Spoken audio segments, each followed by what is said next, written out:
year, I look forward to the annual Mercer Preaching Consultation. I was a little bit disappointed initially when it became clear that we were not going to be able to physically meet together. So we put together a virtual consultation.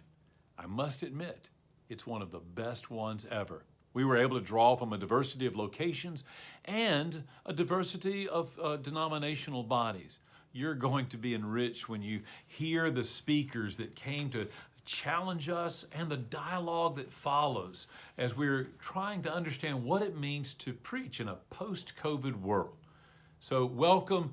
You will enjoy this time together, and we're grateful that we're able to make this available to you. Welcome, everyone. I am excited about our time here today. I think it's going to go very, very well, and it's going to be helpful information. Greg and I have already had a chance to preview some of the stuff you'll get to see, and we're excited to share it with you. A couple of housekeeping things. We're starting now, and we're going to end at noon, and we're not going to break.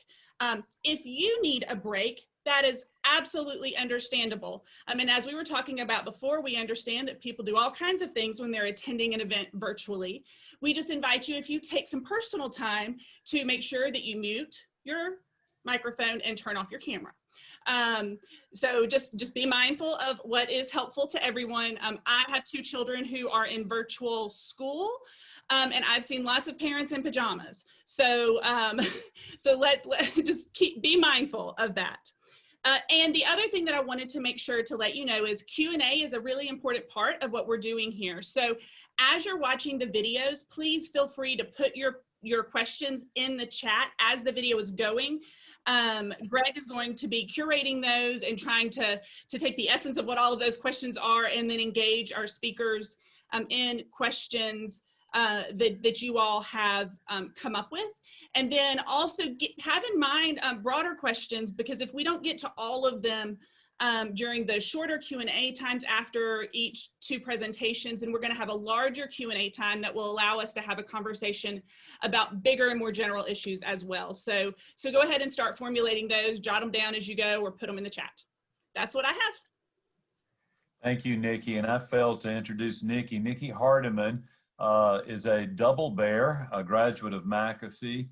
She serves here as the Director of Outreach and Alumni Services, and has been just really an incredible support to the school, particularly during this pandemic, helping us pivot and continue to do our work and reach. So thank you, Nikki, and particularly with your labors in making the consultation possible. All right, so there's three things I want to make you aware of. This is just kind of a matter of not even housekeeping, but promotion as far as the School of Theology is aware. First, I want you all to be aware of the opportunity for audits here at McAfee. Whether you are a graduate or not a graduate of anything, our audits are available to you at a very nominal fee. I think the university charges just over $200 per course. The great thing about auditing a class is you don't have to write papers. You don't have to follow the syllabus. You can just drop in on the lectures. And so it may be a class you've already had, maybe a class you always wanted, or something you want to know more about. We'll be publishing the spring opportunities for audits very soon because we have you registered here. You'll be a part of that larger list. Really incredible opportunities. One audit I do want to highlight for the spring. We are delighted this year to host for the spring semester. Our visiting professor of preaching will be Dr. Otis Moss III, a internationally known preacher, a wonderful individual, a great pastor. We could not ask, I think, for a better person to come for us this spring to teach our students the craft of homiletics. This will be a class that you can audit as well. And so the way this works is that he will offer 12 lectures. And so if all you want to do is just attend the lectures and not all the other stuff that goes with the preaching class, you're more than welcome to do that. Again, that will be publicized. You'll have information. I would really encourage you to sign up quickly with that. We will have a limited number of seats for the live audits, that is the face-to-face, but the online, at least as of today, will be fairly unlimited. So just be aware of that if that's of interest to you to audit. Looking back to day one preaching, that may be an opportunity for you to have a great preacher on this national radio broadcast. And then finally, an announcement regarding degree opportunities. And I'm going to turn this over to our Director of Admissions, Nathan Cost. Nathan? Yeah, hey, good morning, everybody. This is awesome. It's so exciting to see everybody's faces on here. This really is so cool. Hey, I won't take long. Basically, if you're interested in the Doctor of Ministry program in particular, this is always an event that attracts students that want to continue their education. And so we want to give you that opportunity. I created a really simple form, very low pressure. I'm going to send you the link in the chat, okay? If you're interested, just follow the link and fill out some info, and myself or Dr. Nash will fill you in. The link's probably going to get buried in the comments section. So you can always just message me individually on Zoom, and I'll send it to you if you have trouble finding it. So I'm going to send it right now, and then I'm going to turn it over to Dr. Rob Nash. He'll tell you a little bit more about the program itself. So it's good to see everybody. Yeah, looking forward to it. Good morning, everyone. I add my word of greeting. We are excited that you are part of this gathering today. I will quickly summarize 4 things that we celebrate about our D-Min program. Actually 5. The first one is we have so many D-Min graduates who are participating in this consultation today, and I welcome all of you. It's good to see your faces again. Secondly, 2 of the 4 people presenting today earned their D-Mins at McAfee, and that's Drs. King and Duckworth. And one of them, Reverend Kristian Smith, is in the process of earning his. So that's exciting for us here. Thirdly, the program is very diverse. One of the things we love about it is that there is significant ethnic diversity, denominational diversity, vocational diversity, gender diversity. It's all there, and it makes for an exciting laboratory of learning. Fourthly, the program we understand to be a partnership between you and McAfee to strengthen your church, your institution, wherever you might be serving. I always tell people applying for the program that this program is not just about you. It's about your place of ministry. And together we want to partner to make it a more strong and significant community of faith. And then finally, one of the exciting things that happened a couple of years ago is that the visiting team from the Association of Theological Schools came in and took a look at our project theses and made the comment to us upon their departure that those were among some of the best that they had seen at any ATS institution. So we celebrate all that. I'll echo what Nathan said. If you're interested, please click on the link and we'll be in touch with you. Thank you for your participation today.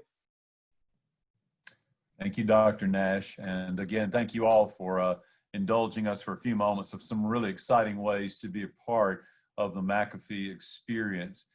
Okay, as I mentioned earlier in the welcome, you and I know how exhausting these days are. You don't need anybody else to remind you of that. We have no intention to add to that with a lot of shoulds and oughts, and here's what you need to do. This is a time for all of us to just sit back, to take in, to hopefully find some sense of renewal and some ideas. I intended to preview all 4 videos. I wound up watching all 4 videos. They just drew me in, and I found for me just some creativity being stirred up. And my prayer is that will be also your experience in this preaching consultation. We're tweaking the schedule a little bit. We're going to have Darian Duckworth actually be our first presenter, followed by Chelsea Waite, and then we'll have a Q&A afterwards. A visual image that comes to mind as we come into this space is a little over 10 years ago, I was feeling a bit worn, weary, and I don't want to say burned out, but just at a place where I needed fresh fire, if you will. I took a week-long retreat to Gethsemane Monastery.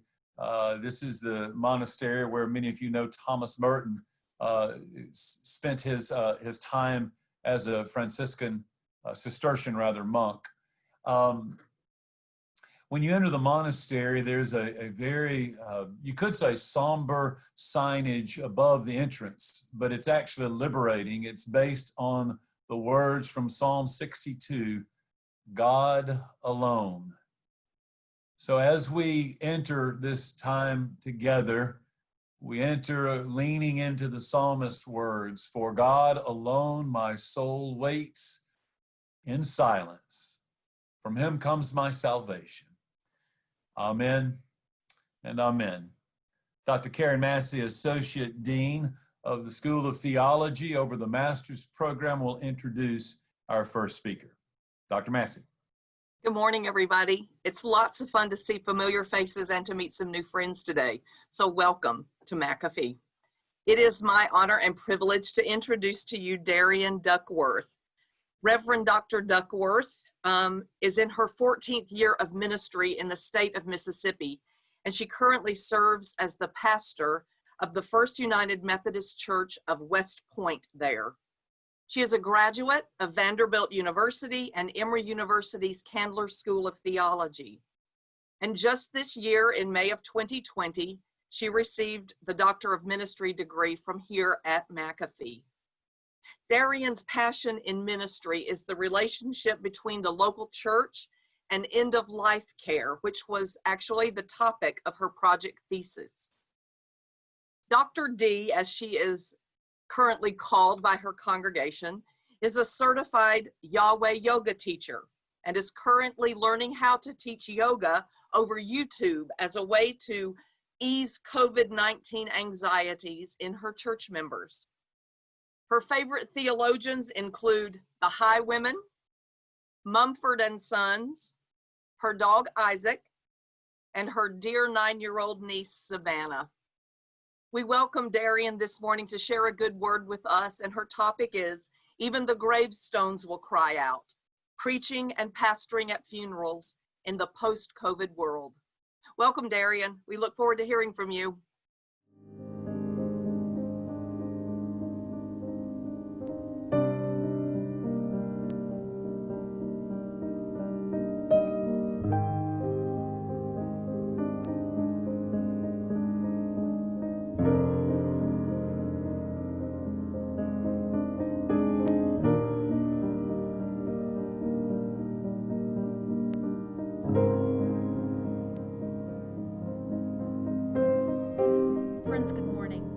And peace of the Lord Jesus Christ be with each of you. My name is Darian Duckworth, and I serve as the pastor of this beautiful church that I'm in the balcony of right now, First United Methodist Church of West Point, Mississippi.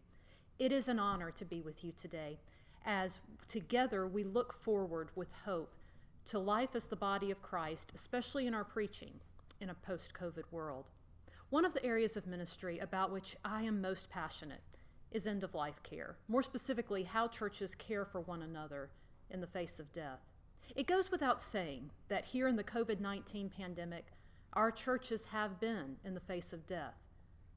We face the loss of lives to the virus, the loss of our everyday interactions, the loss of security of the future of our congregations. When we first went into quarantine, we may have felt like we were all going on hospice care overnight, with the many uncertainties of not only what the virus held, but what life would look like, how different it might be when we reemerged. Grief is complex. It is real, and I'm very aware that many of us who are gathered in this virtual room today are likely in a place of grief. And let me just begin this time together by naming that and saying how deeply sorry I am for the losses that you have experienced this year. You are seen, you are loved. And as we journey now to a time of talking about how we preach and how we pastor differently in the face of death, specifically at funerals, my prayer for each of you is that the same Spirit that raised Christ from the dead will meet you with the breath of resurrection today. Speaking of resurrection, I want to ask you to rewind with me for a moment to April 12th, 2020, the morning of April 12th, 2020. Yeah, I get it. You may still not even know which month we're in now, much less what you were doing on a specific day months ago. But if you stop and think about it, you may remember that April 12th was Easter Sunday this year. And in the early morning hours, probably around the same time the women of Scripture were making their way to the tomb, I received a phone call that our oldest living member of this congregation had passed away. She was 1 week shy of her 98th birthday. And after we had walked through the strange new rituals of live streaming Easter Sunday worship from a basically empty sanctuary, I turned all of my attention to the woman's family and the daunting question many of us have faced this year: how do we do this? How do we honor such a great and important and integral part of life of this church with all of these restrictions? Instead of a service in this full sanctuary with processions and movements to the graveside, all we would have would be a limited number of people at the graveside. And instead of that home-cooked meal in the church building, purchased food would be delivered safely to the family home. For someone who had such a large and long impact on the church, everything about this funeral seemed so small and insufficient. But it was in the smallness of that outdoor gathering around gravestones on a beautiful spring morning that something special happened, something that I think we can carry beyond COVID into a post-COVID world. You see, there were about 15 people present, spread out across the headstones, but there was also an intimacy in spite of the distancing. We walked through the liturgy, the prayers were said, I offered a homily, and then without having planned to do so, I asked the family, does anyone want to share a story about her? Did they ever? Stories of her life began to pour forth. Stories of the peaceful appropriateness of how she was raised to new life on Easter morning. Stories that brought healing and resurrection in the midst of death. I was not preaching life to them in the midst of death. We were preaching life with each other in a place associated with death. Storytelling is no stranger to funerals. Stories of the deceased meet with the old story of Jesus and his love in sermons and eulogies at funerals all the time. Stories abound in the days leading up to the service and in the meals that are shared following the service and in the days when people slowly begin to return home. But the smallness of funerals that COVID-19 brought upon us has presented us with a tremendous opportunity to grieve and remember through storytelling as part of the service. Granted, this is one story about one person in a particular place whose death was more or less expected. It is not a blueprint for how we preach and pastor at funerals in a post-COVID world, for every life and every family and every community are unique in their needs for care. But it does present some opportunities for us. In all the funerals I've had since that first week of the Easter season, the small gathering has allowed for more storytelling, more sharing of the preaching moment, more of a circle than a presentation for care and comfort, new ways to process grief in the safe space of gravestones. When pastoring a grieving family, liturgy and ritual can be powerful tools of bringing the church to them. Yes, even before COVID became our new reality, we had certain practices of pastoral care exercised when we met with the family of one who had died. But now more than ever, and even beyond COVID in the years to come, bringing the church to the family is vital so that they might feel companioned instead of abandoned. Bring communal prayers to the gatherings with the family. Perhaps even invite members of your congregation to write liturgies and write prayers that can be used as part of the service or part of the ministry to the family. Perhaps bring some symbols from the church like hymnals or memorabilia, something tangible, something touchable, to let them know the church hasn't forgotten them. Embrace the gift of the small gathering and bring the larger gathering to them through these simple, accessible ways. We must also not forget, though, that we must tend to those who are missing from the cemetery and its storytelling, those who were not able to attend, those who wanted to comfort the grieving as well as be comforted themselves, those who wanted to tell their own stories and hear others. Space must be created for them to grieve in community too, which I will share more about in just a moment. We must not forget the absence of sacred movement that we often associate with funerals. The movement of those paying respects in a line, the movement into the worship service, the movement from the church to the cemetery, the procession of the casket or the urn out of the building. Traditions vary, but within all of them is some form of people moving together, walking together, journeying in the valley of the shadow of death so that they might hold each other up.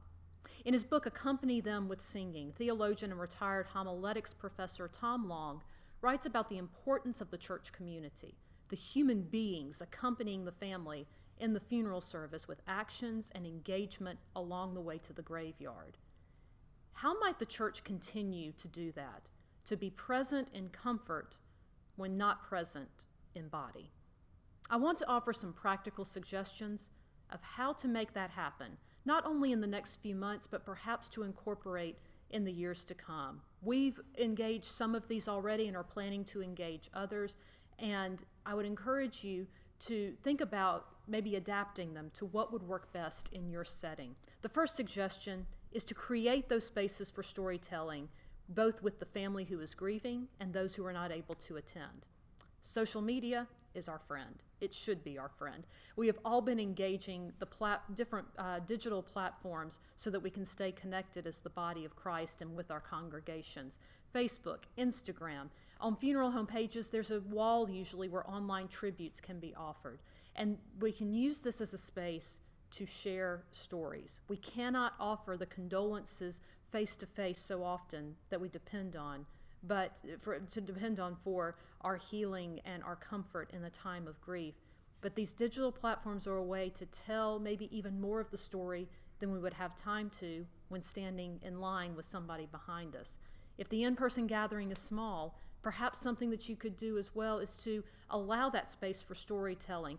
Take the liturgy that somebody wrote from the church and take it and let the people who are present be a part. Have someone read out loud some of the digital comments that were offered.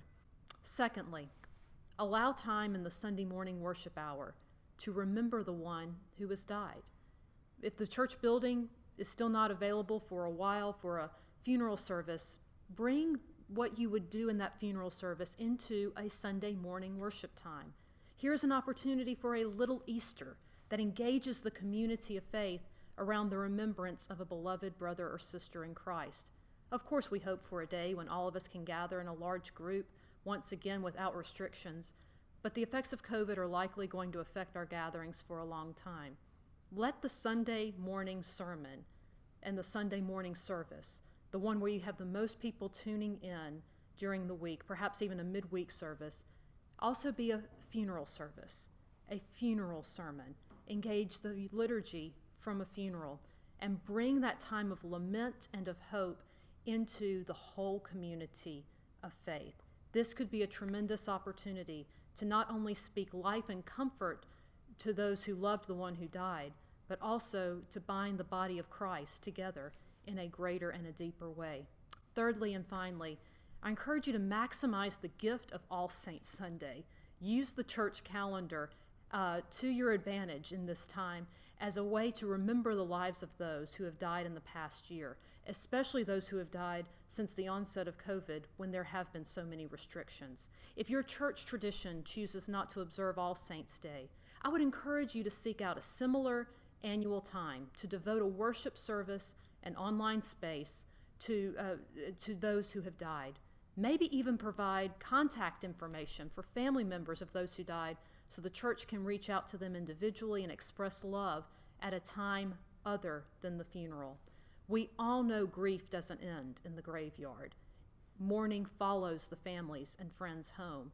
Mourning follows the church as well. All Saints is one example of a time set aside on the church calendar to remember each other. Remembrance. Isn't that what this is all about? We all long to be remembered, and we want for those we love to be remembered. In a year of so many deaths, it is easy for people to feel that their loved ones are forgotten, no matter how they died. Our churches are built on the invitation of Jesus to remember him as we partake of his body and his blood, as we actively remember his death and resurrection. COVID-19 has forced us to find new ways to remember those who have died and comfort their families. With God's help, we all have potential to be vessels of resurrection for each other. This is a preaching consultation, but I've spent more of this time talking about actions and interactions around pastoral care, really, than the content of a sermon. Why is that? Because I believe the funeral sermon, especially now, flows so beautifully from new ways of caring for each other. I also believe that we who are preachers must not be doing so alone, but need other voices in times of grief. Pastoral care and preaching at funerals are more interwoven than ever. In 1 Corinthians 15:55, the Apostle Paul memorably asks, "Where, O death, is your victory? Where, O death, is your sting?" We boldly ask those questions, acknowledging present grief and lament, while also celebrating who has the final answer. Shouldn't that be a part of every message we preach? Shouldn't that be the message of our very lives? Let's allow the cries of the gravestone to inform and transform our pastoring and preaching as the body of Christ. Thank you so much for listening with me today to the voice of the Holy Spirit. I wish all good things to each of you.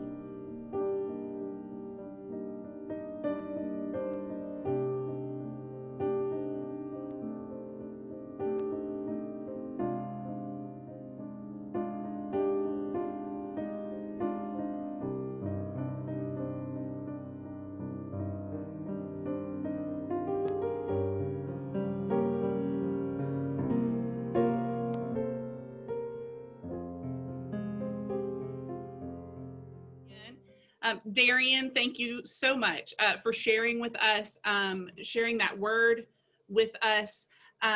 We were going to revisit that topic in our Q&A section after our next presentation. We have it set up so that we'll do 2 presentations and then we'll do Q&A and do 2 more and do Q&A again. So go ahead, and if questions arose for you during that, please put those in the chat, and do the same for our next presenter, who I am delighted to introduce to you. Chelsea Waite. I have to stop myself. I met her when she was Chelsea Banks. So I met her, Chelsea Waite, when she was a senior at Spelman College, where she was earning her BA in International Studies. And at that time, she was discerning a call to seminary, and she came, and her, at the time, boyfriend and now husband, Darian Waite, came also, and they live here in Atlanta. Chelsea serves as the assistant pastor for children, college, and women's ministry at Ebenezer Baptist Church right here in Atlanta. 2019 with a Master of Divinity. I was blessed to be able to watch Chelsea travel through her seminary career and learn quite a bit of things about her that helped explain to me the deep call of ministerial identity that I recognized in her life. As she tells it, she has been called to help people find their true essence of purpose. And you can see that in everything that Chelsea does. When just a teenager, she started something called the Empowerment Call 365 Radical Prayer Call. It's a modern day empowerment call that caters to teaching practical principles on how to live in the fullness of life when facing adversities. And she continues that call today. Every Sunday night, people from around the world join her for prayer on this call. Also has written a book. It's The Edge. It's called The Edge. Purpose Has No Age Limit. And it is how she continues to further her ministry of helping people to find their true purpose in God. I have witnessed Chelsea's purpose being played out here at seminary, and then in the ministry that she has done following seminary.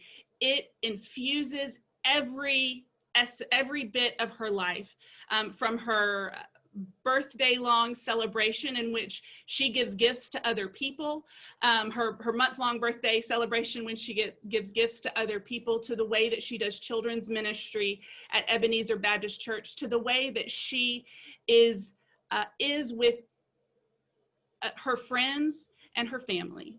And so, Chelsea, we are delighted to have you with us today. Thank you so much for sharing with us. And without further ado, we're going to see your video, and then we'll move on into Q&A.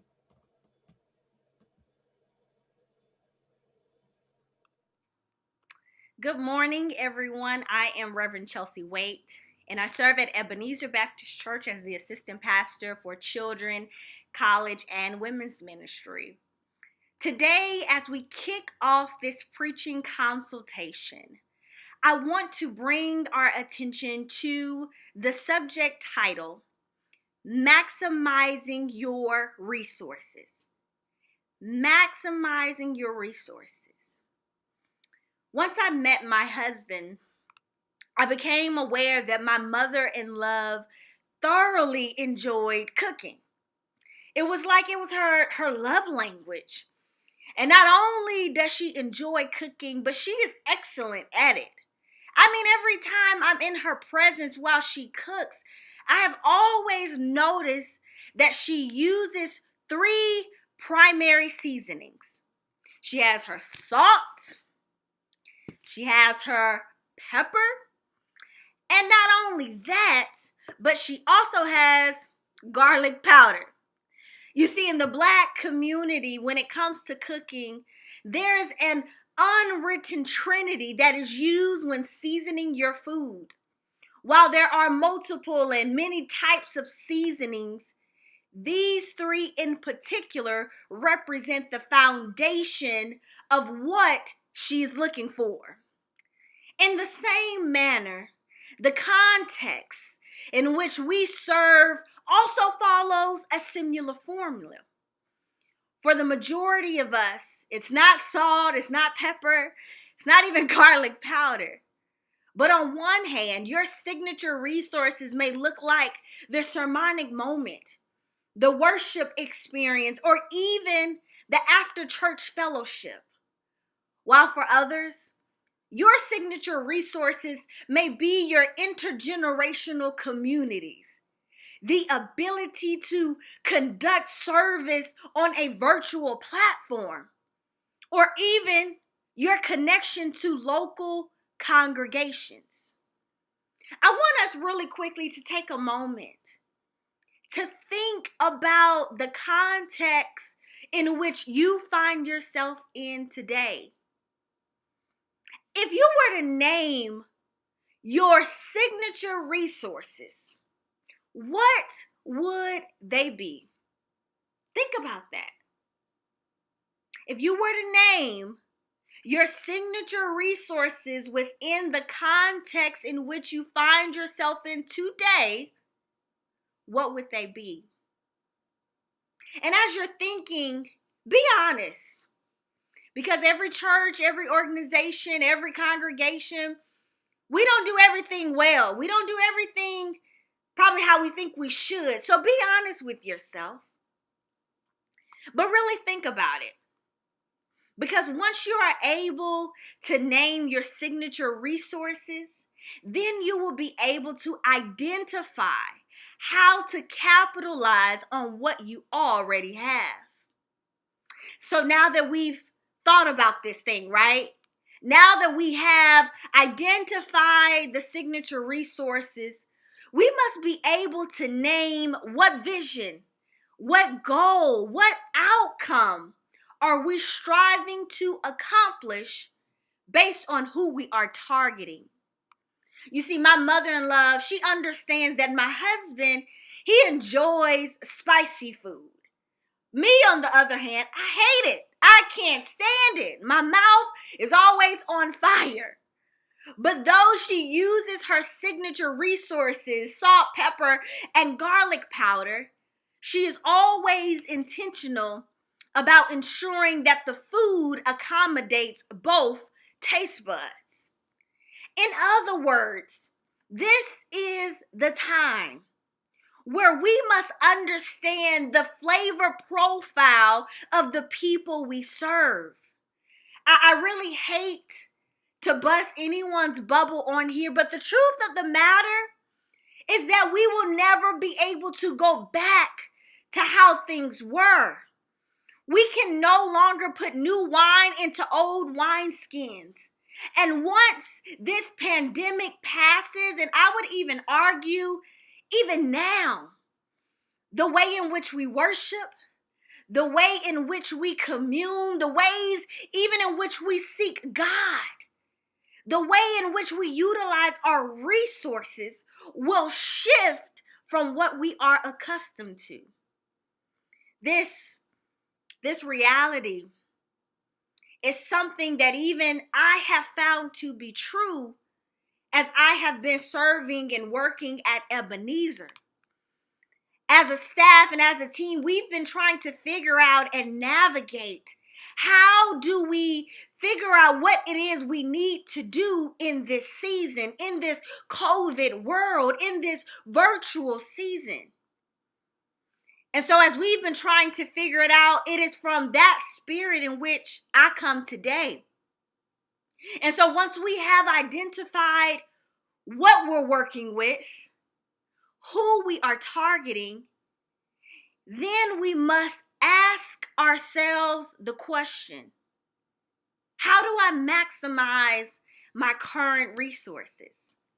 How do I take what I already have and maximize it?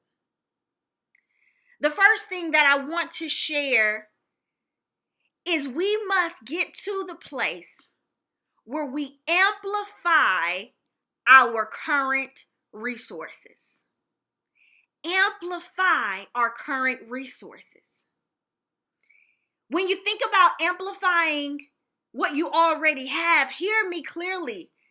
I am not saying change what you already have. Instead, I'm pushing you today to think about how to enhance what you're already doing. I'm reminded of a moment where I found myself in this very same position. At Ebenezer, we have a staple event. It's a part of the culture and our tradition.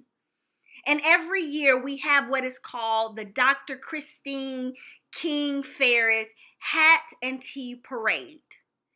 And long story short, it is basically a moment where the women in the church, they wear these beautiful hats, they style and profile, and we have a parade in the church, and in front of judges, they're able to show off their hat, the style, the color, the texture, all of that. And this event is a staple because it is named after Dr. Kristian King Ferris, who is the sister of Dr. Martin Luther King Jr. And every time you see Dr. Kristian King Ferris, she always has on a beautiful hat that accommodates her outfit. So we found ourselves in this tension, right?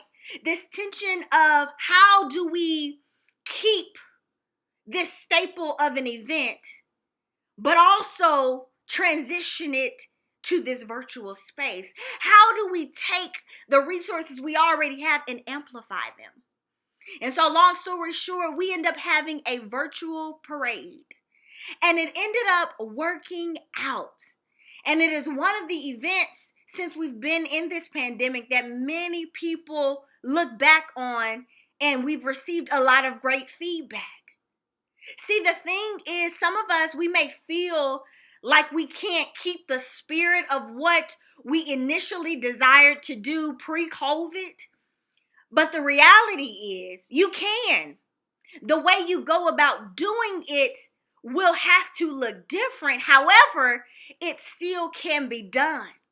And I like to take this mindset and I like to think about it as in taking something that you've already done and giving it a COVID flavor.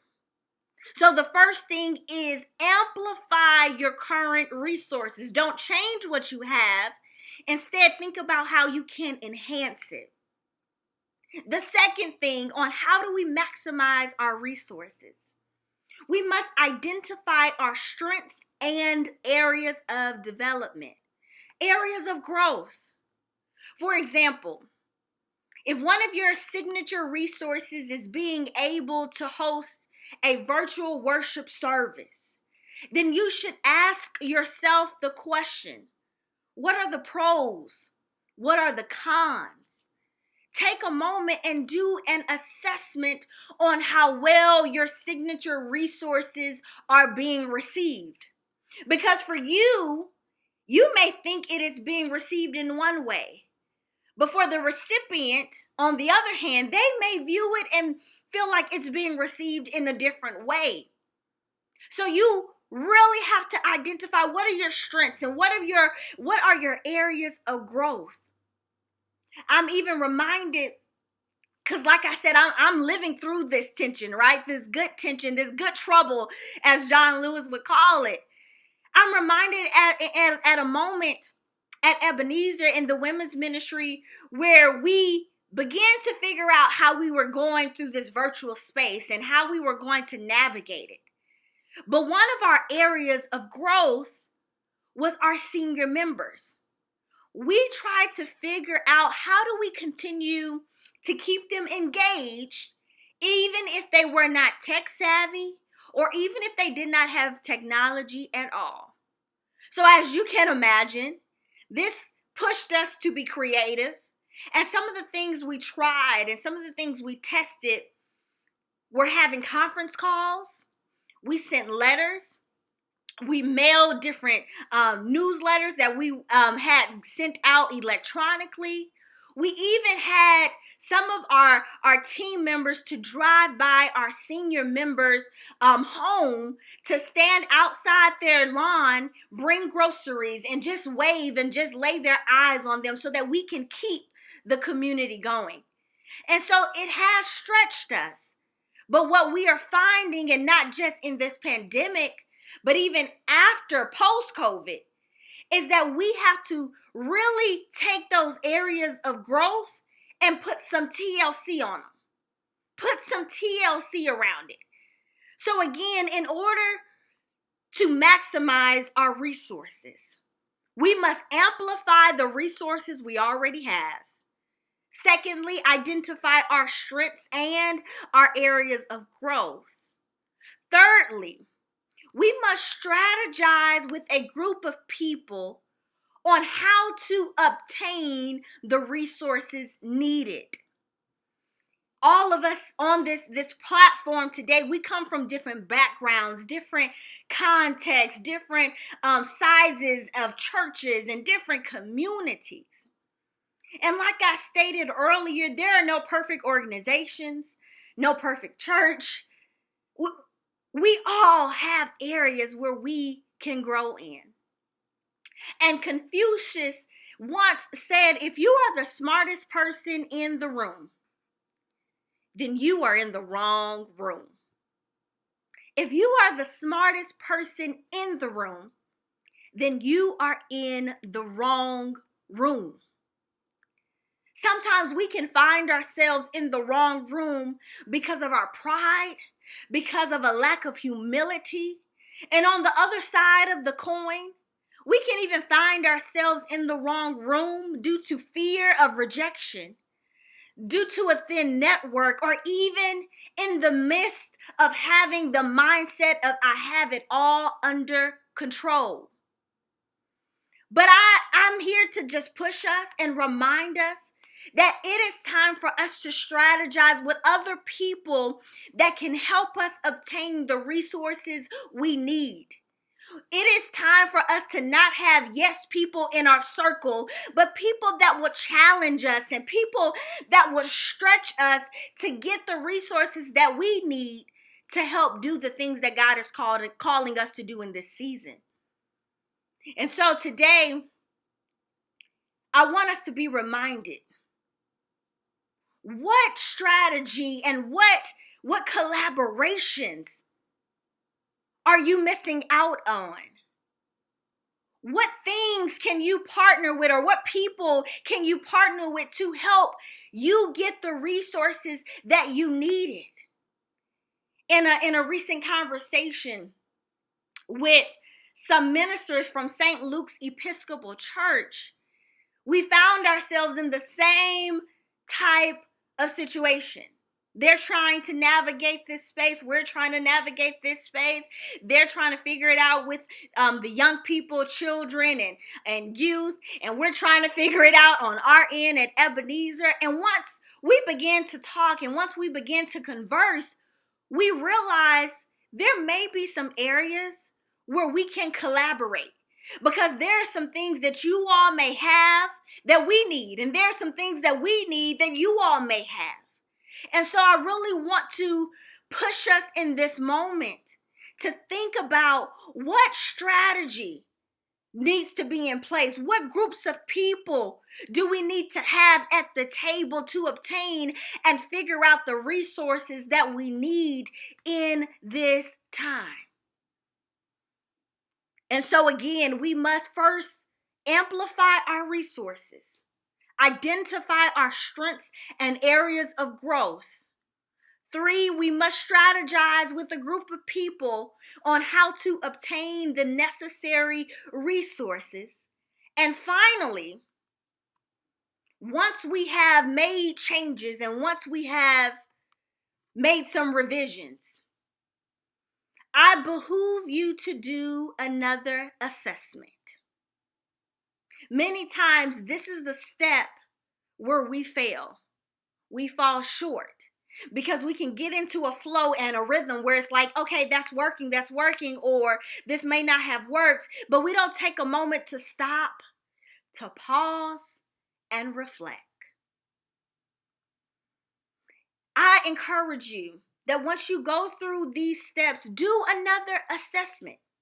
Measure the quality, not just the quantity of what you do. Don't just focus on the numbers, focus on the quality of the experience. Don't just focus on what society or what statistics may say you should focus on, but focus on, are your people engaged? Do you or your staff feel like you're headed to burnout? Do an assessment. So again, how do we maximize our current resources? We must first amplify our current resources. We must identify our strengths and areas of growth. We must strategize with a group of people on how to obtain the resources needed. And again, we must take an assessment. We must do an assessment on ourselves and on the work that we're producing to ensure, is the work relevant to this time, or are we doing the work because we're just accustomed to doing things the same old way? I want to just be clear as I bring this portion to a close. These steps are not a magical guide to maximizing your resources. I have actually worked and followed these steps my own self. But one thing I have recognized is that they require intentionality, commitment, and discipline. I recommend that you go through these steps more than once with each area within your church or organization. And as you go through these steps, you may find that at some point, you may need to add some paprika, or you may get to the place where you may need to also add a little basil. Whatever you feel that you may add to your signature resources, be mindful to be intentional, committed, and disciplined when it comes to these steps. Thank you so much. Chelsea, thank you. I'd like to invite Chelsea and Darian for a Q&A. So to both of you, Chelsea and Darian, we'll start with this question.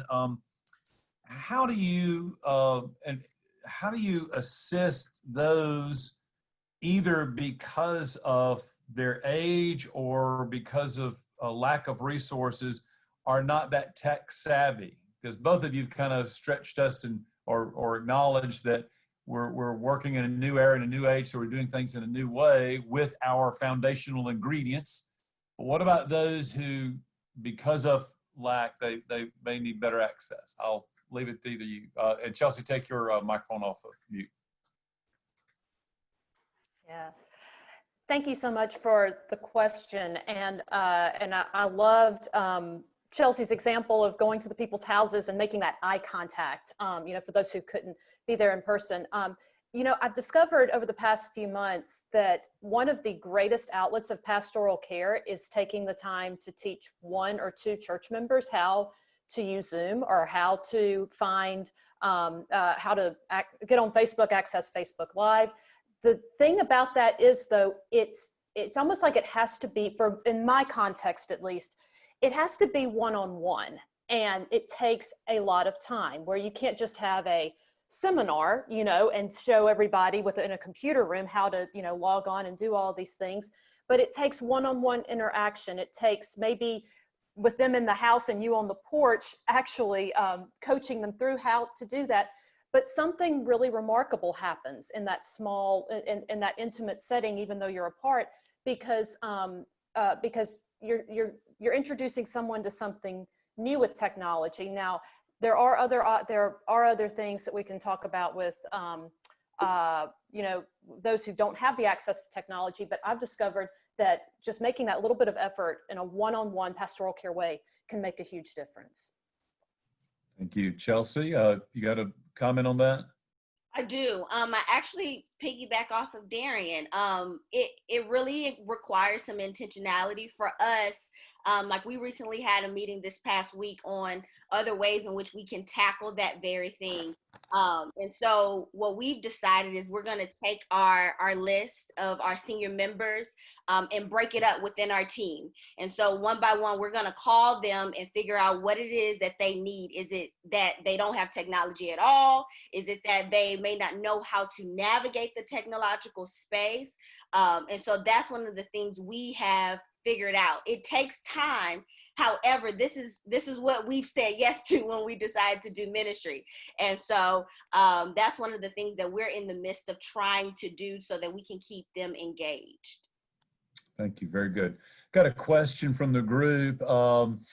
Basically, how there's an acknowledgement that the young families seem to be completely checked out and apathetic in this church. And I would also say I've heard this from a lot of other churches where we're doing and reaching, but they're checking out. So Chelsea, this is a question for you. What advice do you have for engaging those families that are either burned out or checked out? Yeah. So one of the things that I really try my best to do is to really be creative.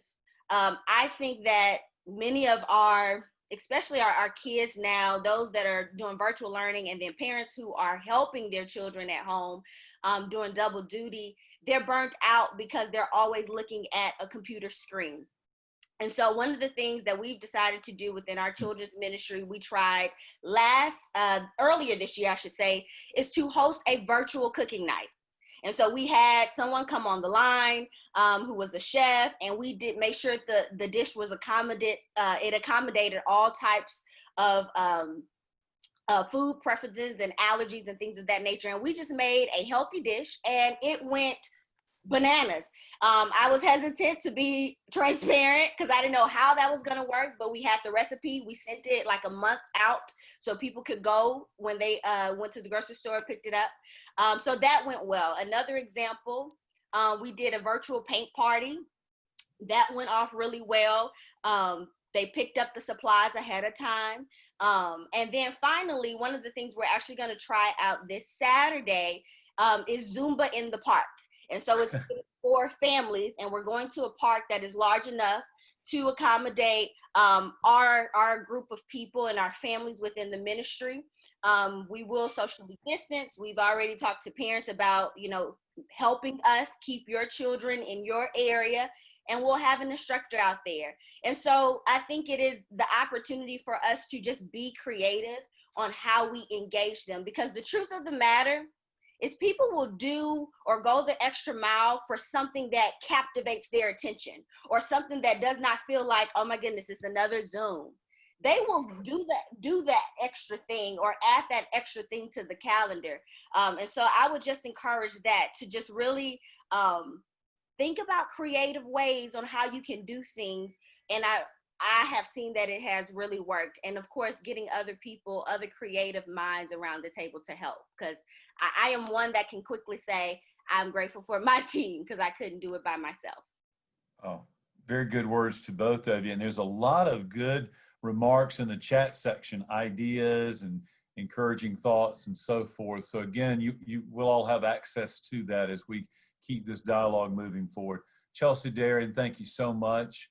I appreciate these good words. You may see why I reversed the two, because I thought Chelsea had such a great methodological approach, and I wanted that to sort of come maybe after Darian, so we can have a lens to then look at the other speakers as well. So thank you both for that. I'd now like to introduce Dr. Rob Nash to introduce our next speaker. Thank you. It's my privilege today to introduce Dr. Shaun King to all of you. In my opinion, his greatest claim to fame is that he married Laura. They have two sons, Nathan and Jackson, and if you have never seen them do car karaoke or some resemblance of it on Facebook, then you need to check that out, because it's really great stuff. You probably know Shaun serves as the senior pastor at Johns Creek Baptist Church in Alpharetta, close to Atlanta here. Before coming to Johns Creek, he served churches in Florida, Tennessee, Maryland, and Virginia, including College Park Baptist Church in Orlando, where I had the privilege of following him as interim pastor after he came to Johns Creek. So I've kind of had a front row seat to witness Shaun's passion for ministry and the creative energy that he brings to worship and to preaching. He's a graduate of Carson Newman College in Jefferson City, Tennessee, of the Baptist Theological Seminary at Richmond, and of McAfee. And he's taken all that he's learned and built upon it to such an extent that many of us look to him as a model for leading a rather traditional congregation toward new paradigms for worship and for ministry, and for helping those of us who are ministers figure out how to do this as whole persons. His project here at McAfee was entitled Leading Large Without Losing Soul, equipping senior pastors of large congregations to discover, nurture, and lead from the true self. His Twitter profile describes him this way. He, quote, digs on jazz, lifting weights, and kung pao chicken. He follows Jesus and tries really hard not to embarrass him, unquote. I can't really speak to whether or not he has ever embarrassed Jesus, but what I can say is that he and I have shared a few meals up and down Buford Highway here in Atlanta together, and he does have quite the adventurous appetite, which I applaud. So thanks for being with us, Dr. King. We look forward to what you will share.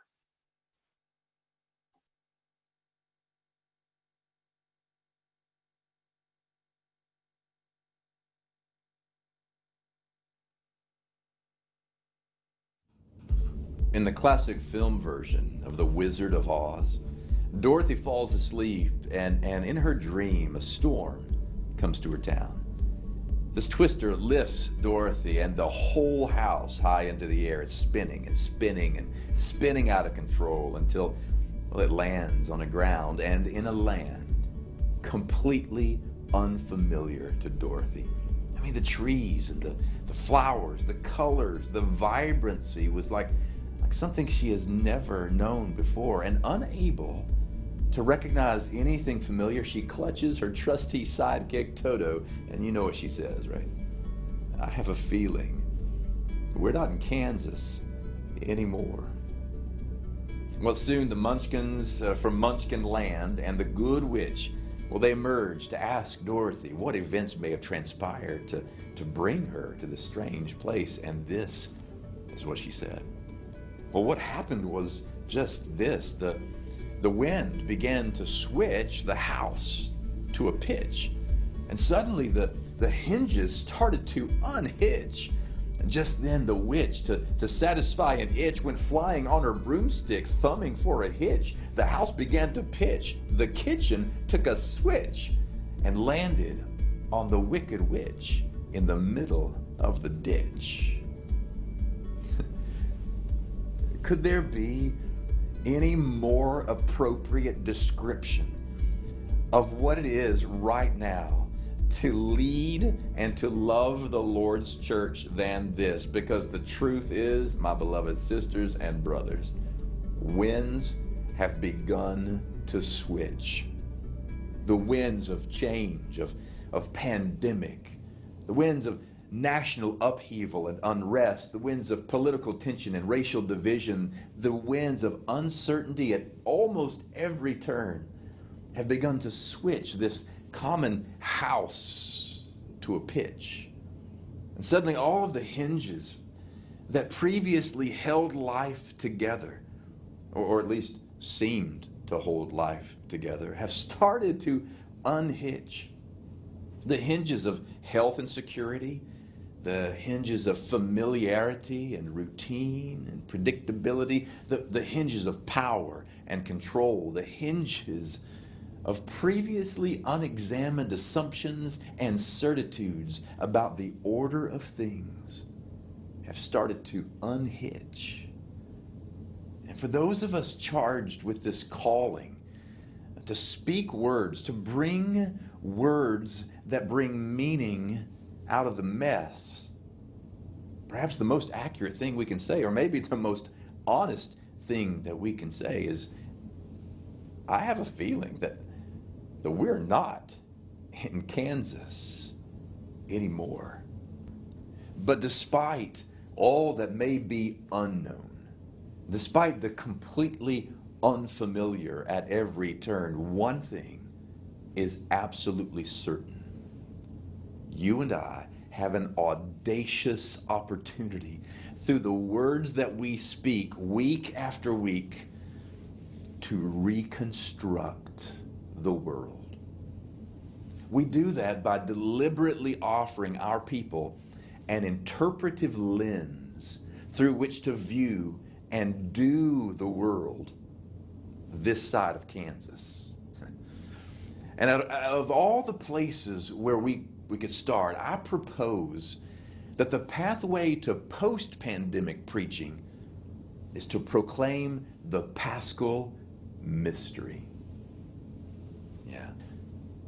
The Paschal mystery is simply one of the oldest ways that we've used throughout Christian history to wrap our minds around this pattern that's embedded in really the very fabric of the universe.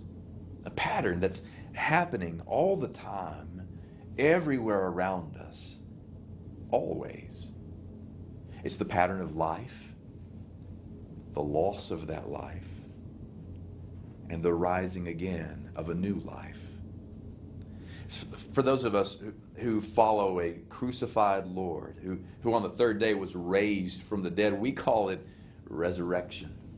And no matter what we do, we cannot escape this pattern.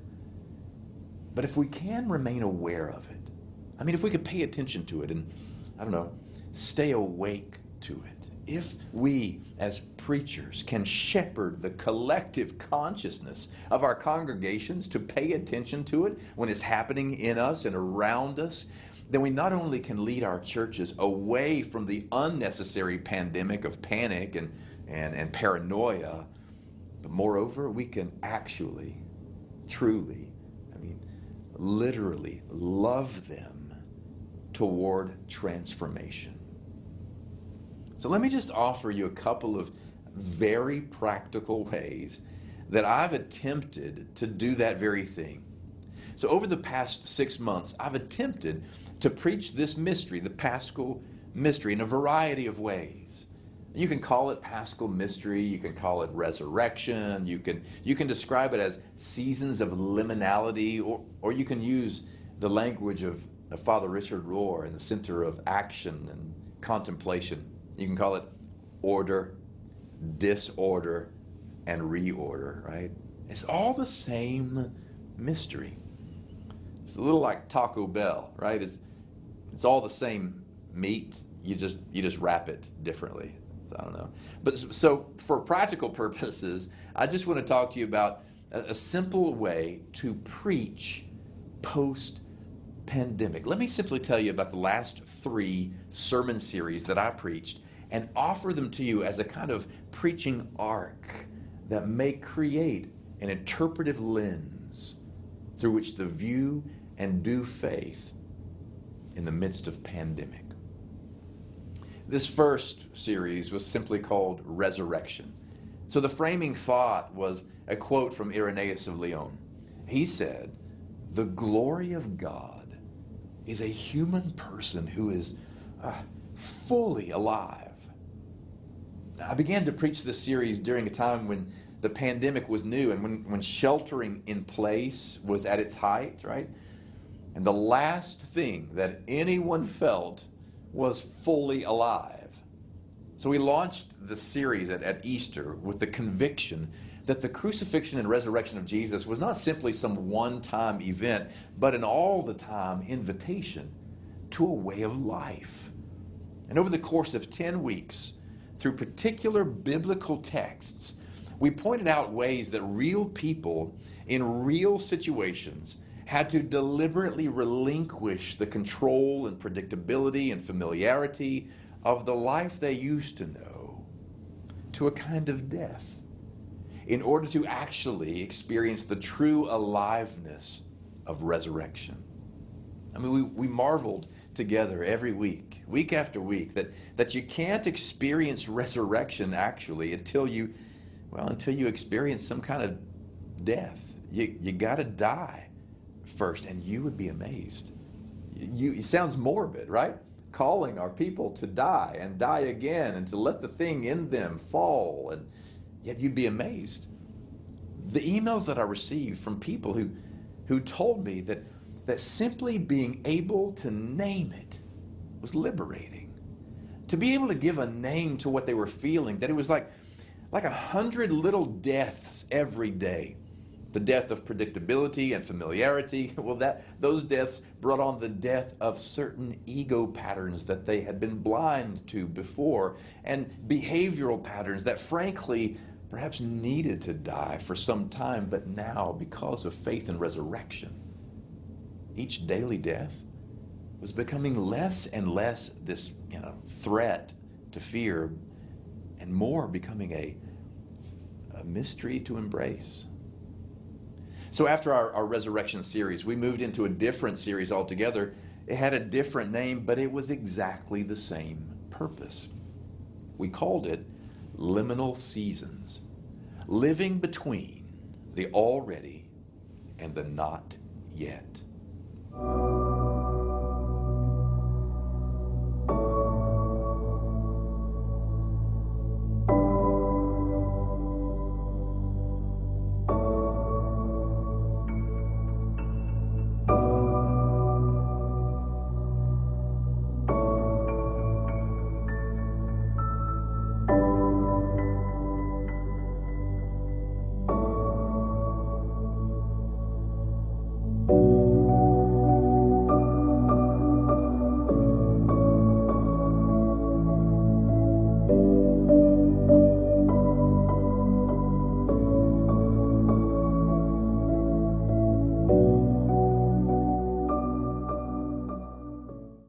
In this series, I introduced a word that to many of our people was brand new, liminality.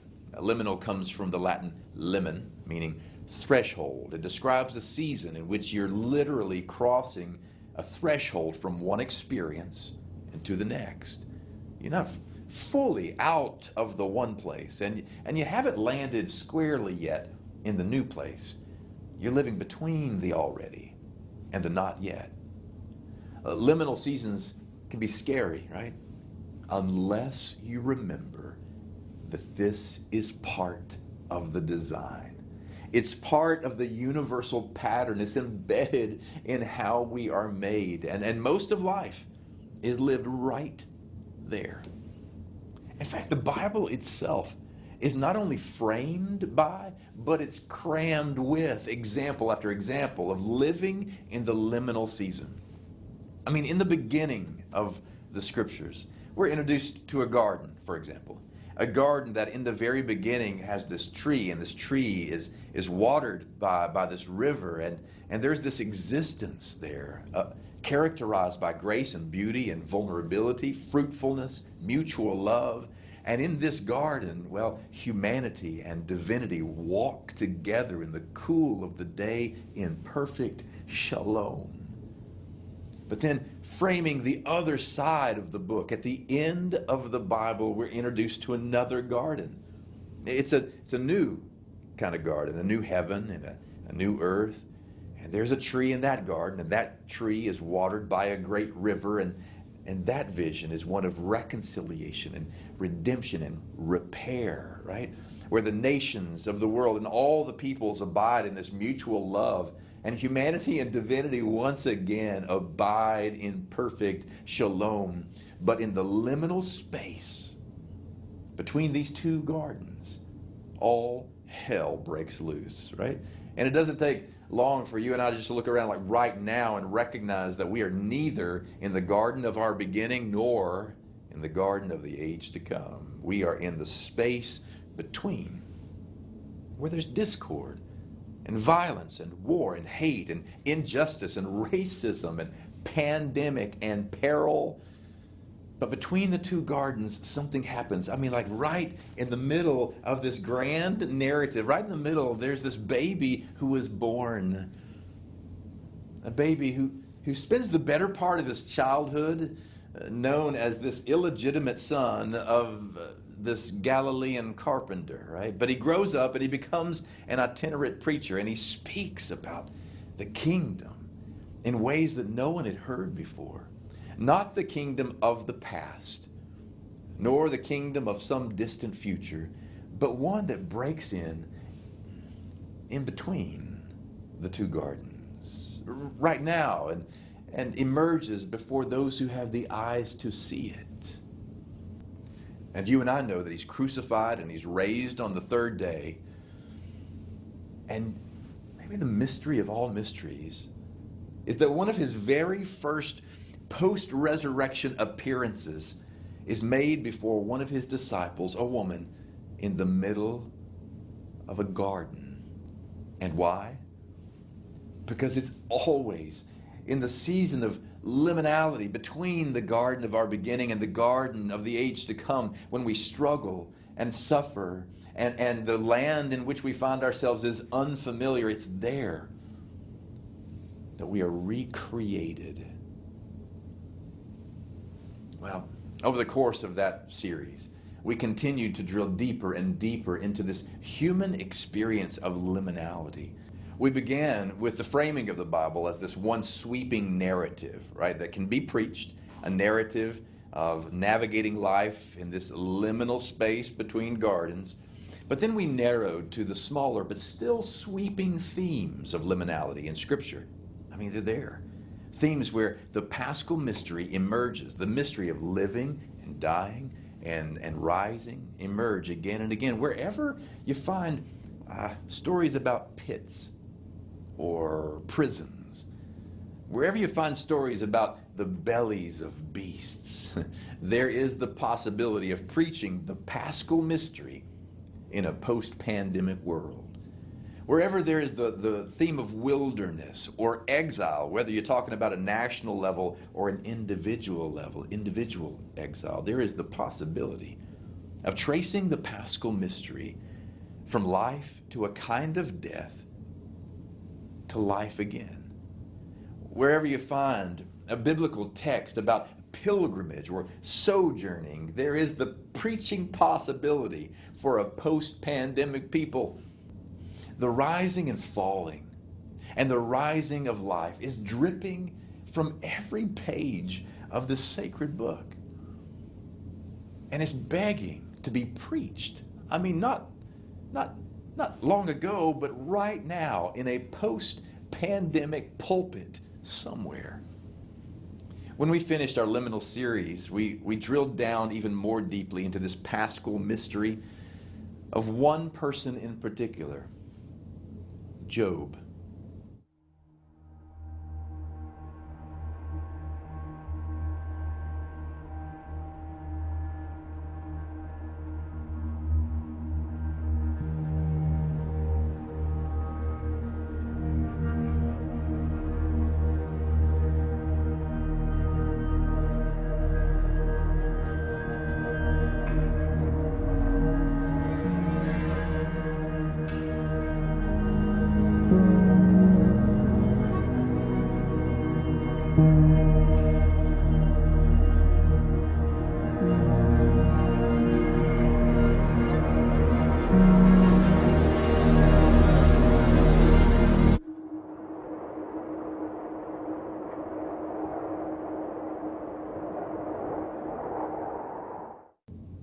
So more than simply a story about human suffering or questions of theodicy, you back the camera up a little bit and you look at the sweeping theme of this magnificent story of Job, and you see that the Joban pattern is the universal pattern of order, disorder, and reorder.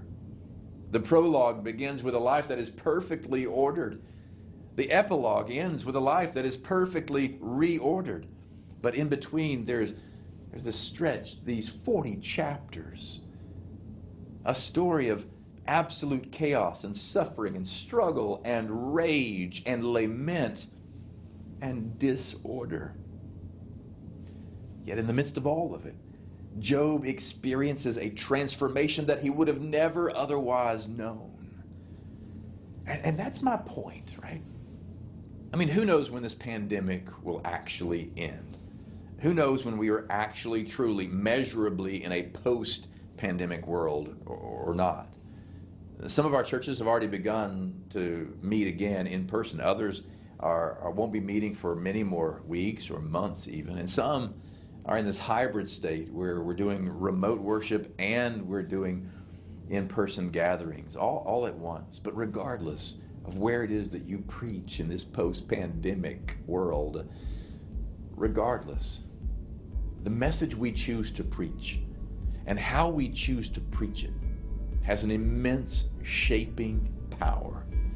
If we can stay awake to the transformational energies of the Paschal mystery, emerging in us and around us at all times, if we can give our people a language to use, a way to identify what they're experiencing and how to name it, if our preaching can help them construct an interpretive lens through which to view and do life in a post-pandemic world, then we won't have to shrink back in fear, but rather we grow in courage and in the true aliveness of resurrection. The dynamics of this particular pandemic may be unprecedented, yeah, for sure. But the challenge of preaching in unprecedented times is in no way unprecedented. The call to preach in a post-pandemic age is the same as it's always been, and it reminds me of the powerful words of an old hymn. The Church of Christ in every age, beset by change, but Spirit-led, must claim and test its heritage and keep on rising from the dead. So, may your own post-pandemic preaching be infused by the timeless and timely power of resurrection. May your congregations, which may feel the weight of uncertainty and the grief of the death of long-held confidences, be lifted up by the mystery that you proclaim. May you preach from your own vulnerabilities with an audacious confidence that nothing we ever bury with Christ tends to stay dead long. May grace and peace be yours.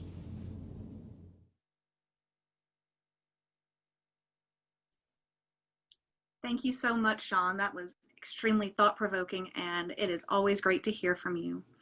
My name is Michelle Garber, and I am on staff here at McAfee, and it is my honor and privilege to introduce one of my favorite people.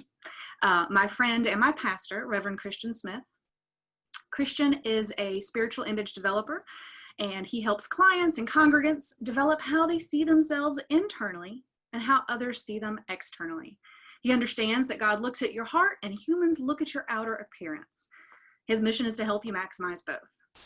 As I mentioned, he is my pastor and the founder of the Faith Community here in Atlanta and leader of the Holy Smokes Cigars and Spirituality movement. He recently released his first book, Breaking All the Rules, which introduces the greatest commandment theology as an ancient framework for modern faith. He is also the proprietor of P Squared Custom Clothiers, where he develops the professional images of his male and female clients. He's a fashion aficionado, a definite foodie, a cigar enthusiast, and he enjoys lifting weights but hates cardio. He is also married to the beautiful and amazing Pamela Merritt. Kristian, we are looking forward to hearing from you. Your presentation is What is Your Value Proposition? And prepare yourselves to hear from Kristian Smith.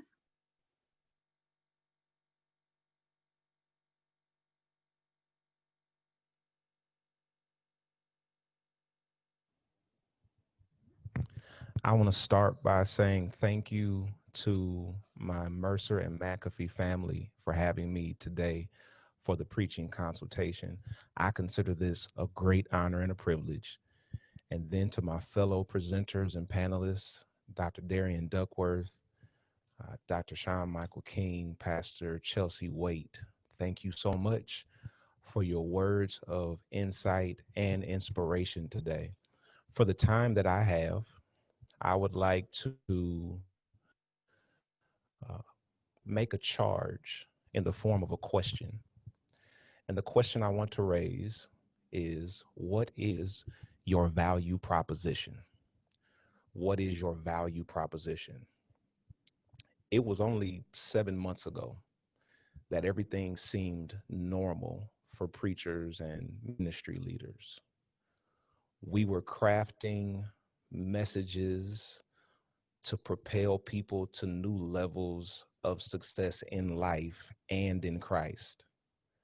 Some of us were elated while others were disappointed in the weekly attendance numbers.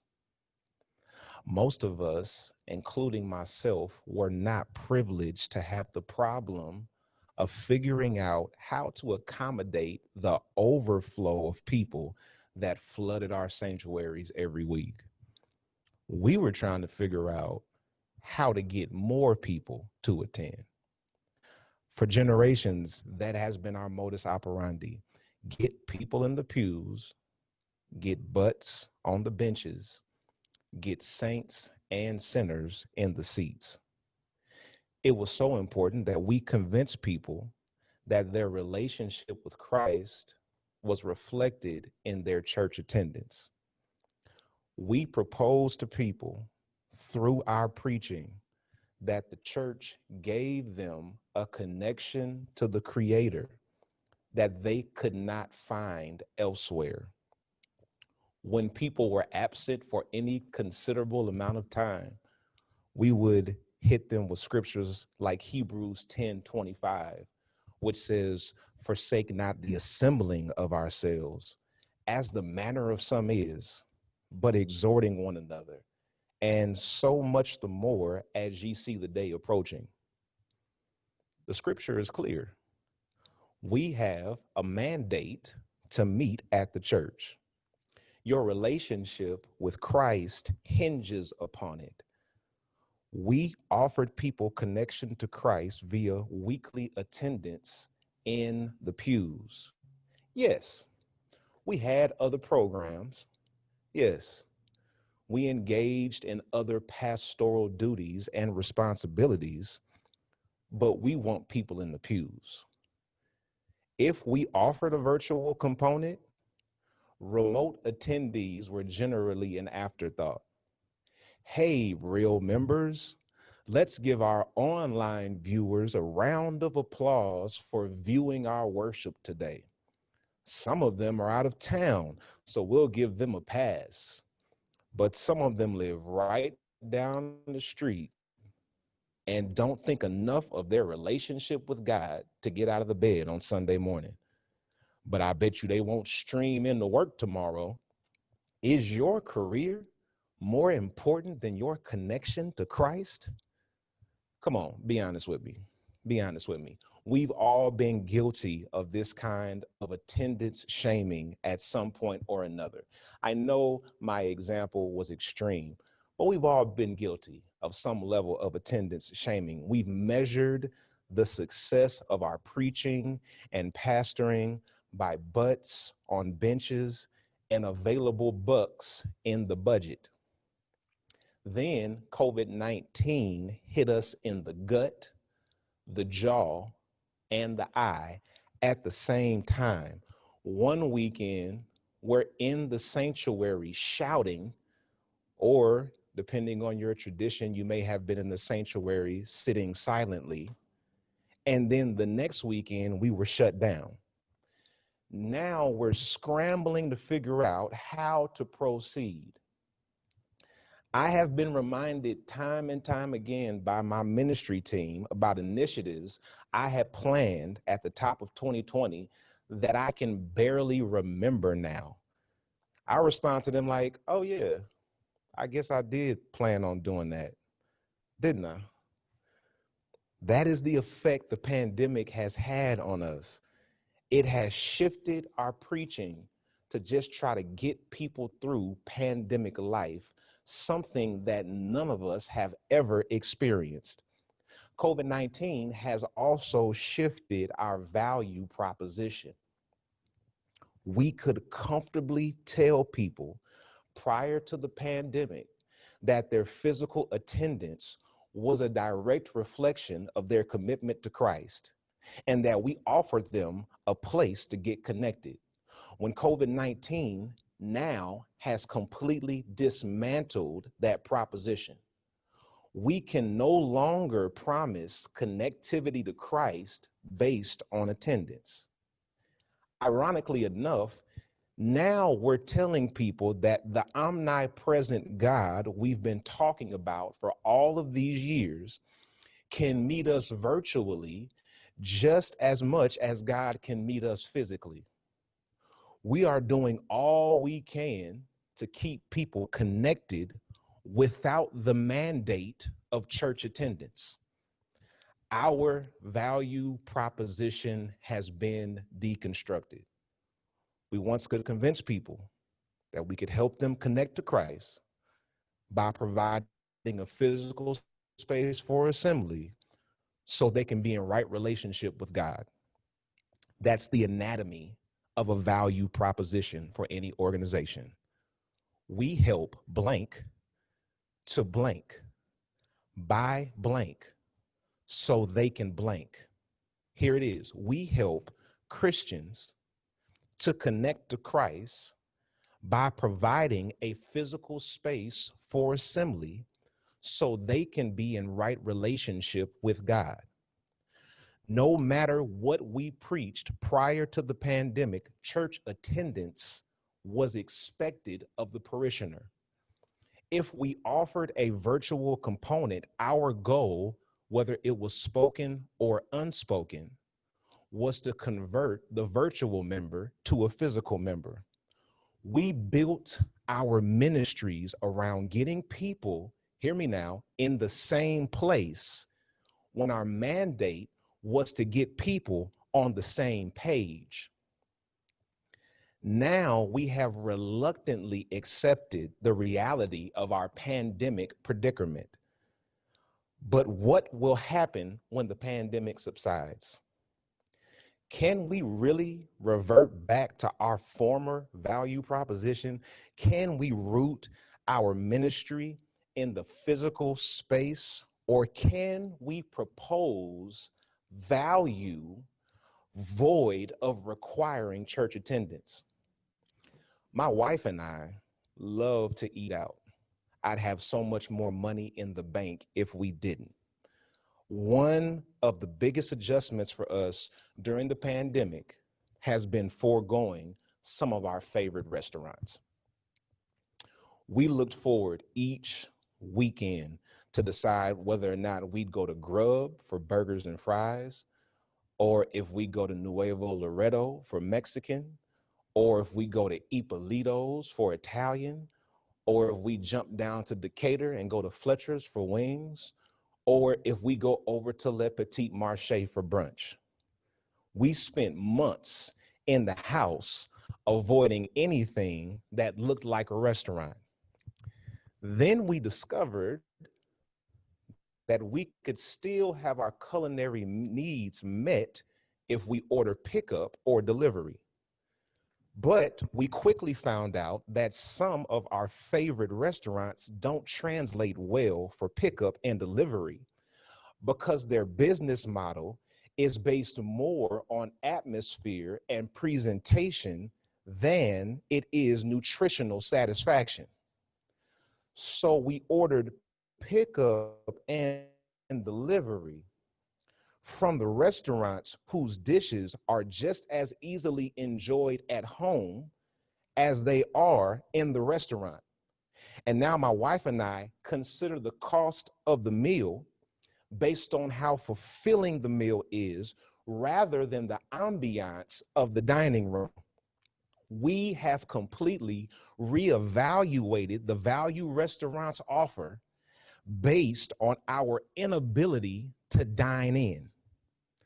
Could it be that COVID-19 has caused the same dilemma for us as church leaders? We have been leaning on the ambiance of the dining room rather than focusing on the fulfillment of the meal itself. And now, for the first time in our ministerial careers, we are forced to rethink our value propositions. We must now consider the competence of our production manager as much as we do our minister of music. We must now emphasize our social media team as much as we do our deacon board. We must now consider Wi-Fi connectivity as much as we do parking availability. We must now consider the life application of our messages as much as we consider the energy-driven emotional tug. Our value proposition has changed against our will. According to Pew Research, only 42% of people said they plan to attend church just as much after the pandemic as they did before the pandemic. And we can't guilt them with Hebrews 10:25 because we've been telling them for the past 7 months that God is among us regardless of where or how we gather. Now, I could be wrong, and everyone could flood back into our sanctuaries once the pandemic is over. But what if I'm right? The writer of Hebrews didn't have the internet. Conference calls were not an option. Zoom meetings would have been considered sorcery. Physical gatherings were the only option. The challenge for us as preachers of the gospel and leaders of God's people is, will we offer pickup and delivery that provides a quality comparable to our dine-in option? Will we make the virtual member feel like they are a worshiper and not a watcher? Will we format our preaching to engage the member 200 miles away with the same effectiveness that we engage the member 200 feet away? Will we put our energy into getting people on the same page rather than guilting them into the same place? When the COVID-19 pandemic has run its course, what will be your value proposition? Fill in the blanks for your ministry. We help blank to blank by blank so they can blank.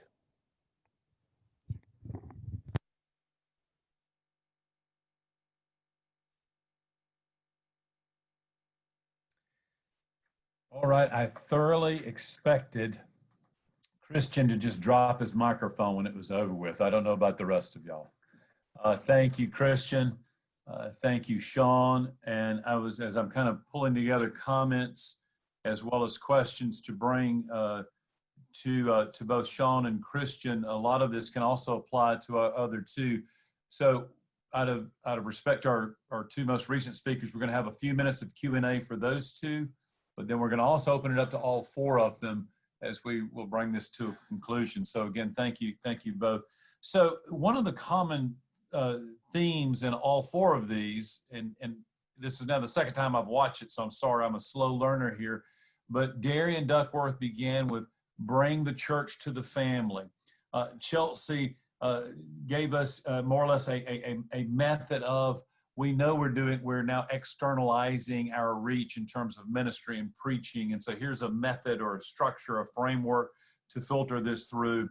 Shaun gave us the theological underpinning and biblical text and homiletical particulars with this. And then Kristian brings it all together with, and my notes, I just simply jotted down quickly, attendance shaming here. So for Shaun, we're going to start with Shaun and Kristian. Kristian, you kind of spoke about attendance shaming and some of the questions that came up related to, well, how do we help our members unlearn this? So if Kristian, you are right, that people are not going to flood back to the sanctuary, the physical space, how do we help the members unlearn this? And either Kristian or Shaun, take it from here. I believe that, thank you to everybody, first of all, for the feedback, and thank you for having me.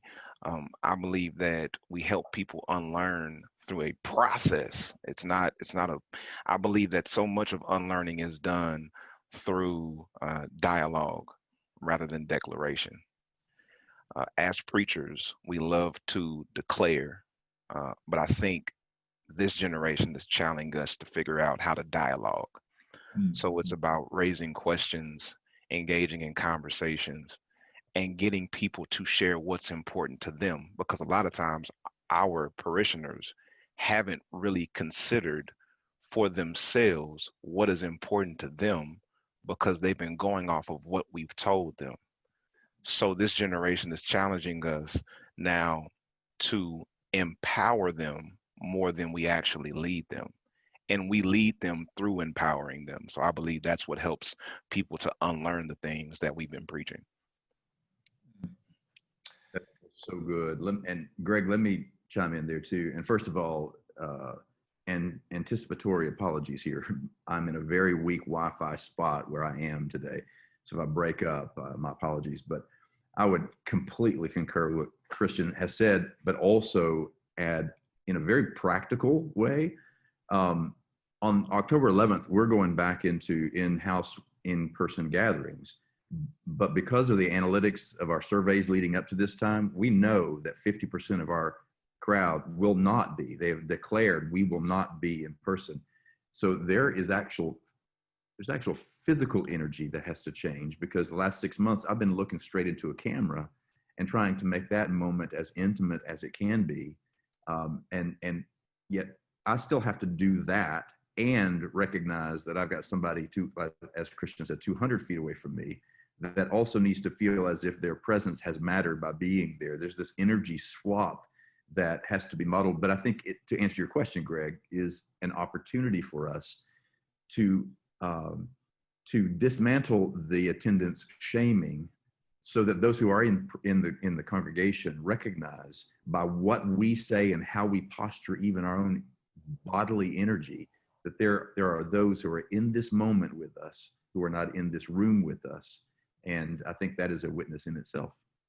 Yeah.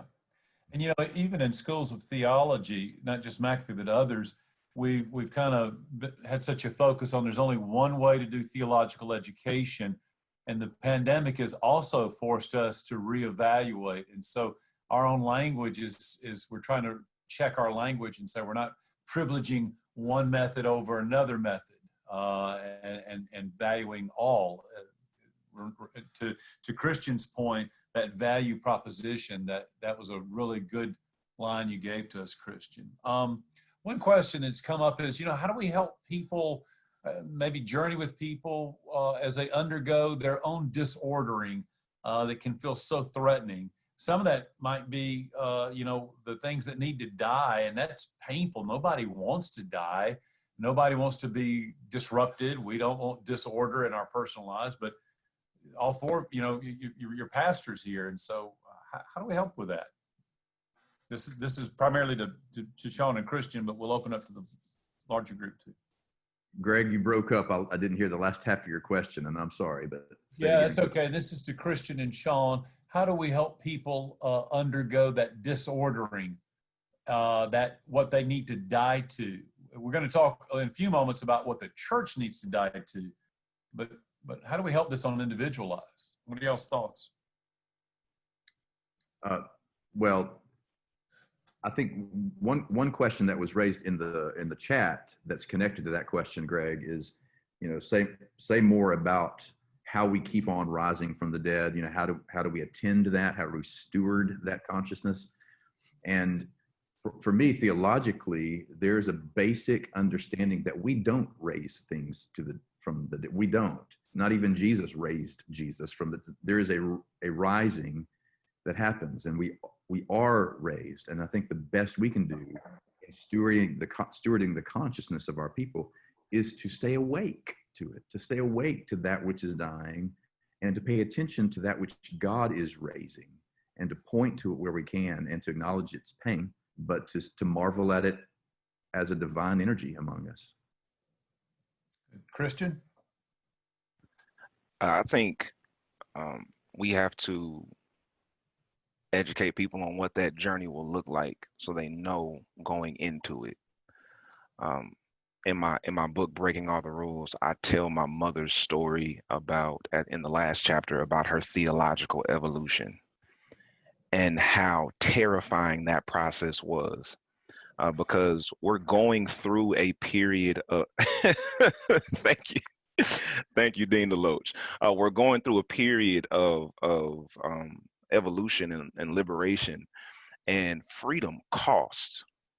And if people don't understand the cost of freedom, if they don't understand the cost of that resurrection before they go into it, they will quickly give up, because they'll think, oh yeah, free, I'm going to get free. This is great. Everything is lovely. But the children of Israel came out of Egypt and found freedom and wanted to go back, because freedom didn't taste the way they thought it would. So I think we need to spend time educating people on what that journey will look like, and help walk them through it, holding their hand along the way, giving them space to say, I don't like this, giving them space to say, this feels funny, and giving them space to say, sometimes I want to go back, and helping people walk through that process, and also giving them the permission to quit if they want to. Because generally, if you give people the permission, it eases the anxiety and the pressure of continuing to go, but they realize there's something on the other side of this I want to get to. Good word. All right, one more question, then we'll open it up to the full panel of four. And this is for both of you, but do either of you sense weariness in your congregation when they're being reminded we're not in Kansas anymore? I'll use Shaun's words. Or, and I think all of the preachers in this gathering recognize that we can't be tone deaf to the pandemic, but it does get old mentioning it every week. So I'm just kind of curious, Shaun, you gave us 3 series that require people to dig deep. And Kristian, I've kept up with your preaching. Same thing, you're pushing the boundaries, asking the hard questions. So to either of you, how'd you find your congregational responses with that? And what'd you do to mitigate that a bit? Or did you? Well, frankly, yeah.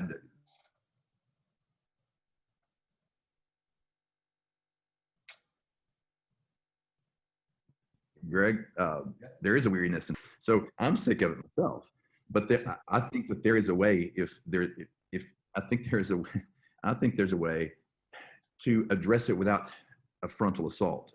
If helping our people recognize resurrection within them through this pandemic is the thing behind the thing, then you can smoke screen a sermon so that you're talking about one thing and we think that the topic is this, but the thing behind the thing is actually walking them through the garden of resurrection. You know, I think about Mary and her encounter with the risen Lord, and I think about the very first reaction once she recognized the voice was to call him rabbi, and we all know this, and that's the only version of the encounter that she had known before.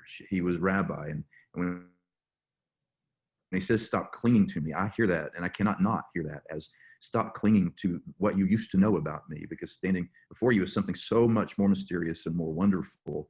But there is a pain in hearing, let go and stop clinging to a version of this thing that we used to adore and now sentimentalize. So. Okay. Kristian, you want to add on to that, or? Sure. I think when it comes to walking through that process, a major part for us as leaders is to listen. We need to be asking questions of our people. What's working for you? What do you want to see more of? How can we as a community of faith serve the needs of our community? And I'm so grateful for my team, some of whom are in this consultation right now, who, if not for them, I would have made the wrong decisions on how to proceed during the pandemic, because I've had ideas that I thought will work. Well, people will like this, and I brought it to my team, and they said, "No, let's go this direction." So if I'm not willing to listen as a leader, I might make the wrong step and not create the programming or the opportunities for people to engage that they really need. So it requires us as leaders at times to humble ourselves and sacrifice our egos and say, maybe I don't know, and the people know better what they need than me dictating to them what they need. Okay, thank you. I want to now invite our other two panelists, Chelsea and Darian, to join us. We're going to have kind of for the four of you to begin responding to the group's questions. And so I want to encourage all the rest to bring in questions to the chat section. Nikki and I are going to try to kind of work through that and filter up those that are going to be most important, or that we think would be helpful for the four of you to weigh in on. So go on, Chelsea and Darian, take your microphones off mute, and Shaun, if you can. And I'm going to just kind of roll this one out. This is based on our registrants' comments, and what we're reading in the comments, for those of you that contributed in registration, we're reading a common theme of, and I'll summarize, I am tired and worn out. The pandemic has only increased political polarization in our congregations. And though they didn't say, I'm going to read into that, polarizations is political, like Republican, Democrat. We got an election coming up. Don't know if y'all are aware of it, but it's coming up. And then we also have the polarizations that's going on with the very real issues of racial injustice, systemic racism, and things like that. So there's a lot happening. So how do we live life after November the 3rd in light of these realities aren't going to just disappear? I'm going to leave it to the four of you to respond to that. I don't know who wants to go first.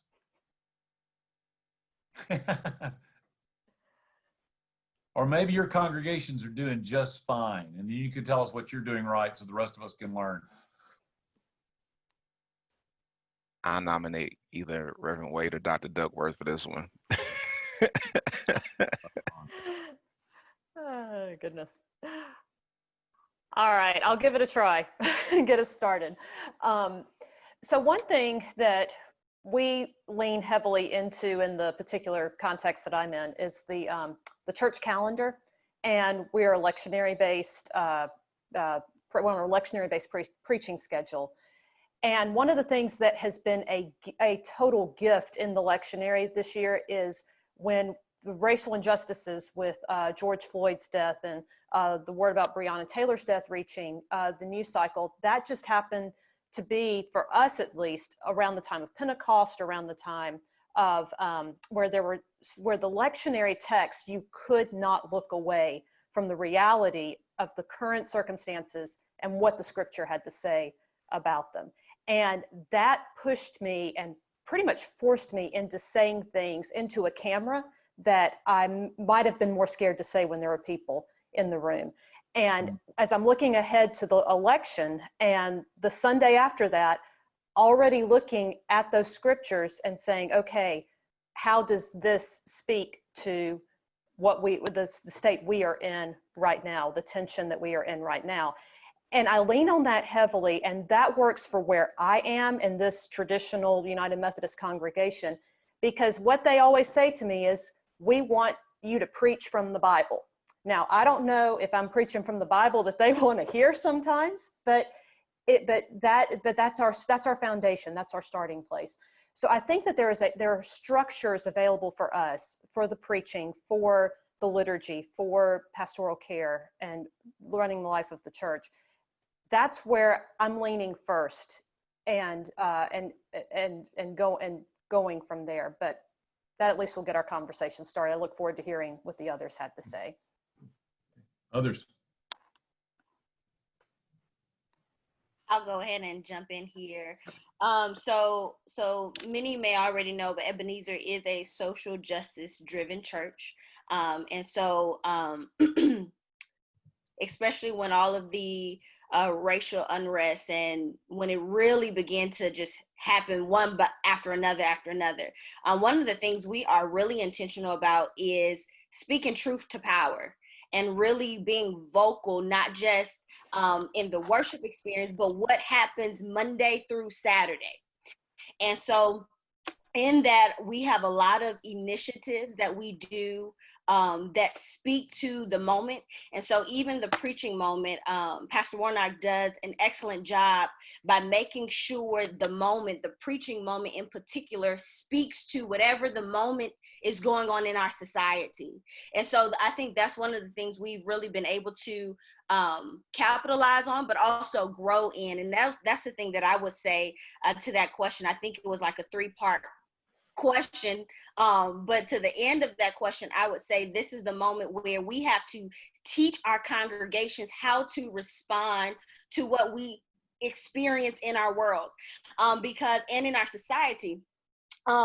And I think this space that we are in with this tension, whether that's politically, whether that's racially, whether that's a lot of other isms, we really have to be honest with ourselves and be honest with where is it that we want to move our members to doing and knowing and learning.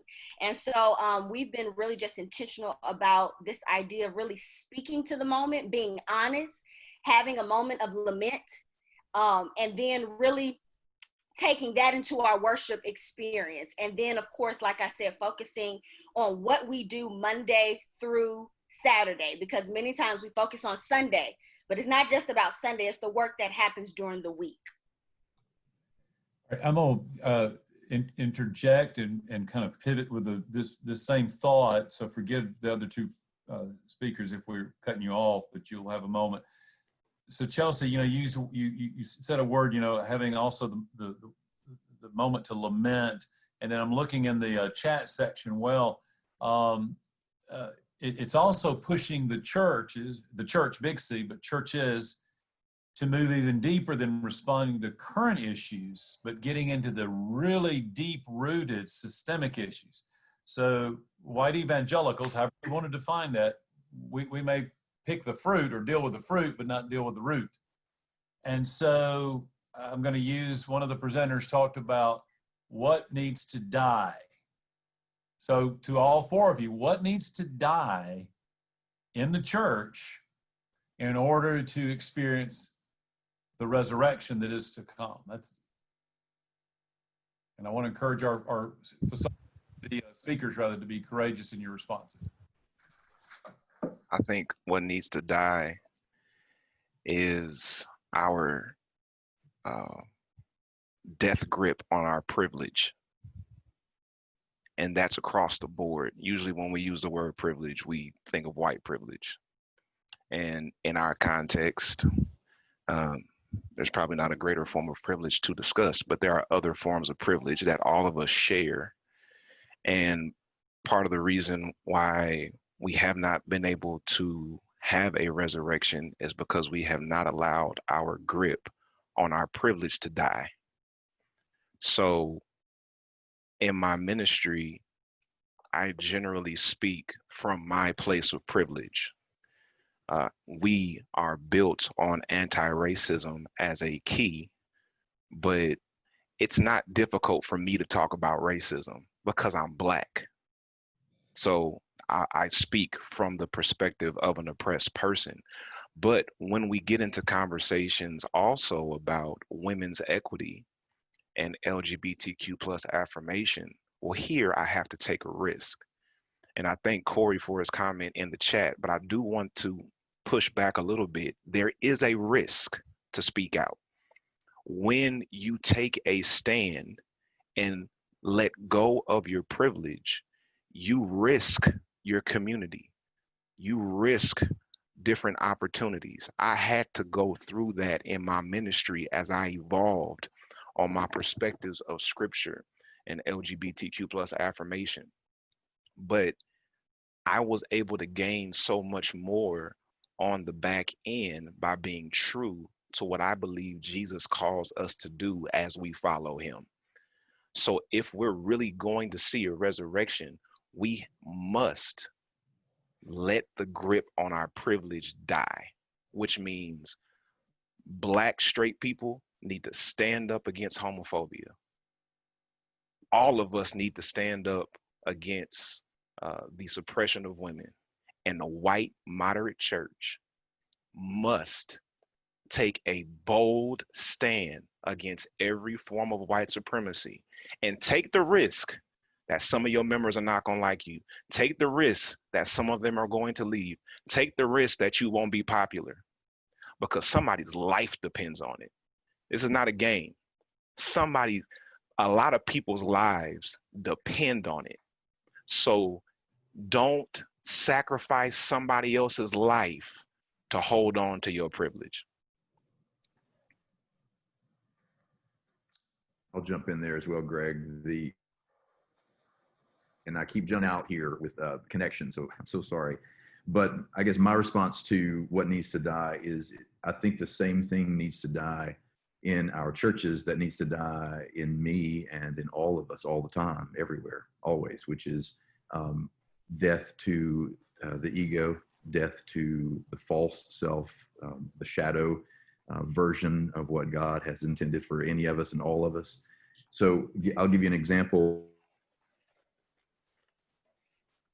that, I'm going into my 28th year of ministry and next month. And I've been talking about Jesus the same way for 27 years. I've been talking about, yes, that in him there is a rescue for every person and all peoples.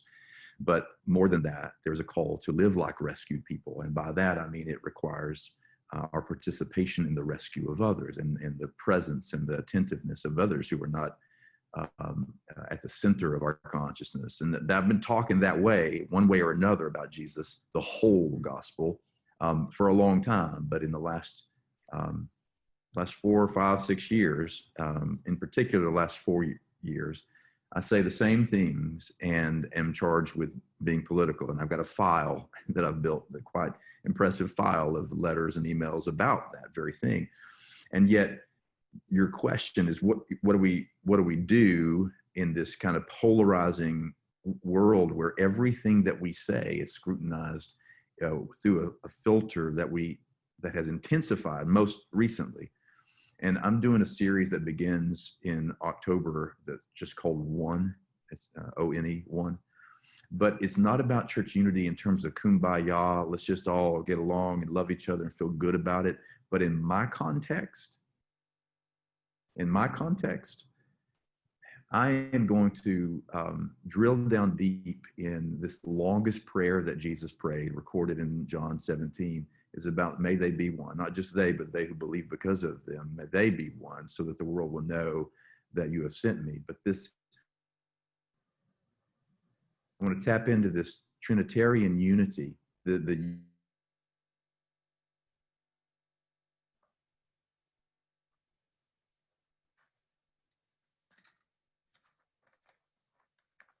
unity that is within the Trinity, that they're in and sharing and love and grace and beauty, the Greek idea. But for the Trinity to experience that unity, each person of the Trinity has to give up something. So the Son dies. God grieves at the death of the Son. The Spirit is loosed on the earth, and now we can quench it or grieve it or reject it. So there's a cost to that unity. So more than kumbaya in a North Atlanta suburb at a affluent and powerful church, my call is going to be, if we want true unity, it's going to cost you something, which means you can't just post anything you want to post on social media. You can't just say the things you're going to say, because when you vilify the other side of whatever that thing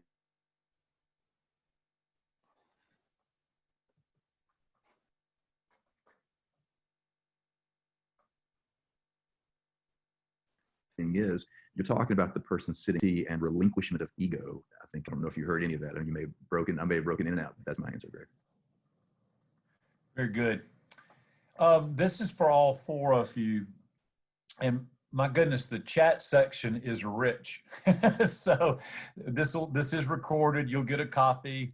And I mean, many of you are asking questions and others of you are answering questions. So we could not get this kind of richness in a live interaction. So I appreciate this.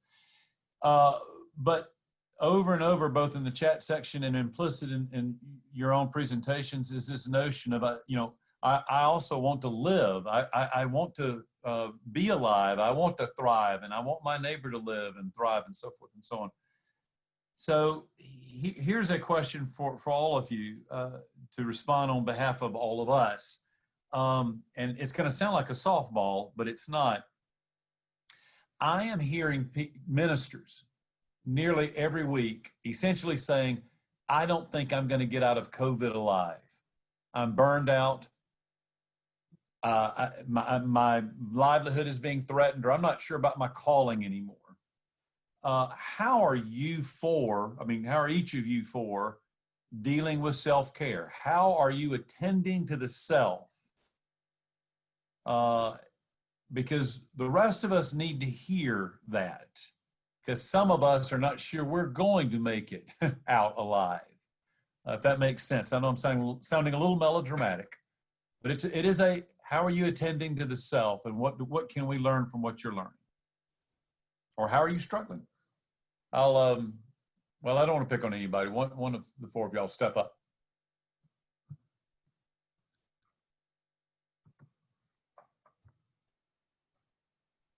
I'll get us going. Greg, exhausted, completely exhausted. I'll start with that. Absolutely depleted on some days. And out of sheer necessity, there are three things that I've done. And one is return to a morning ritual for me that is life or death. It's early before anybody in my family is up, and it is centering prayer. That's it.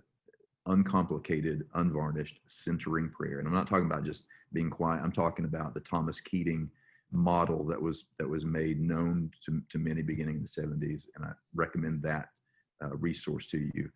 The other is I started with a therapist not long ago. That is, I'm not ashamed to say, and I'm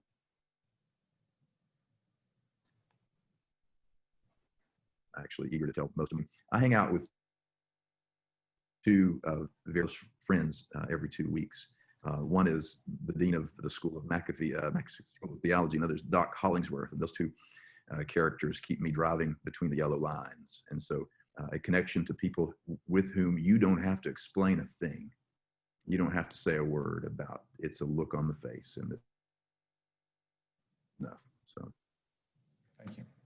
Some of the other panelists. So some of the things that ever since March, I have just adapted a new mindset and a mentality.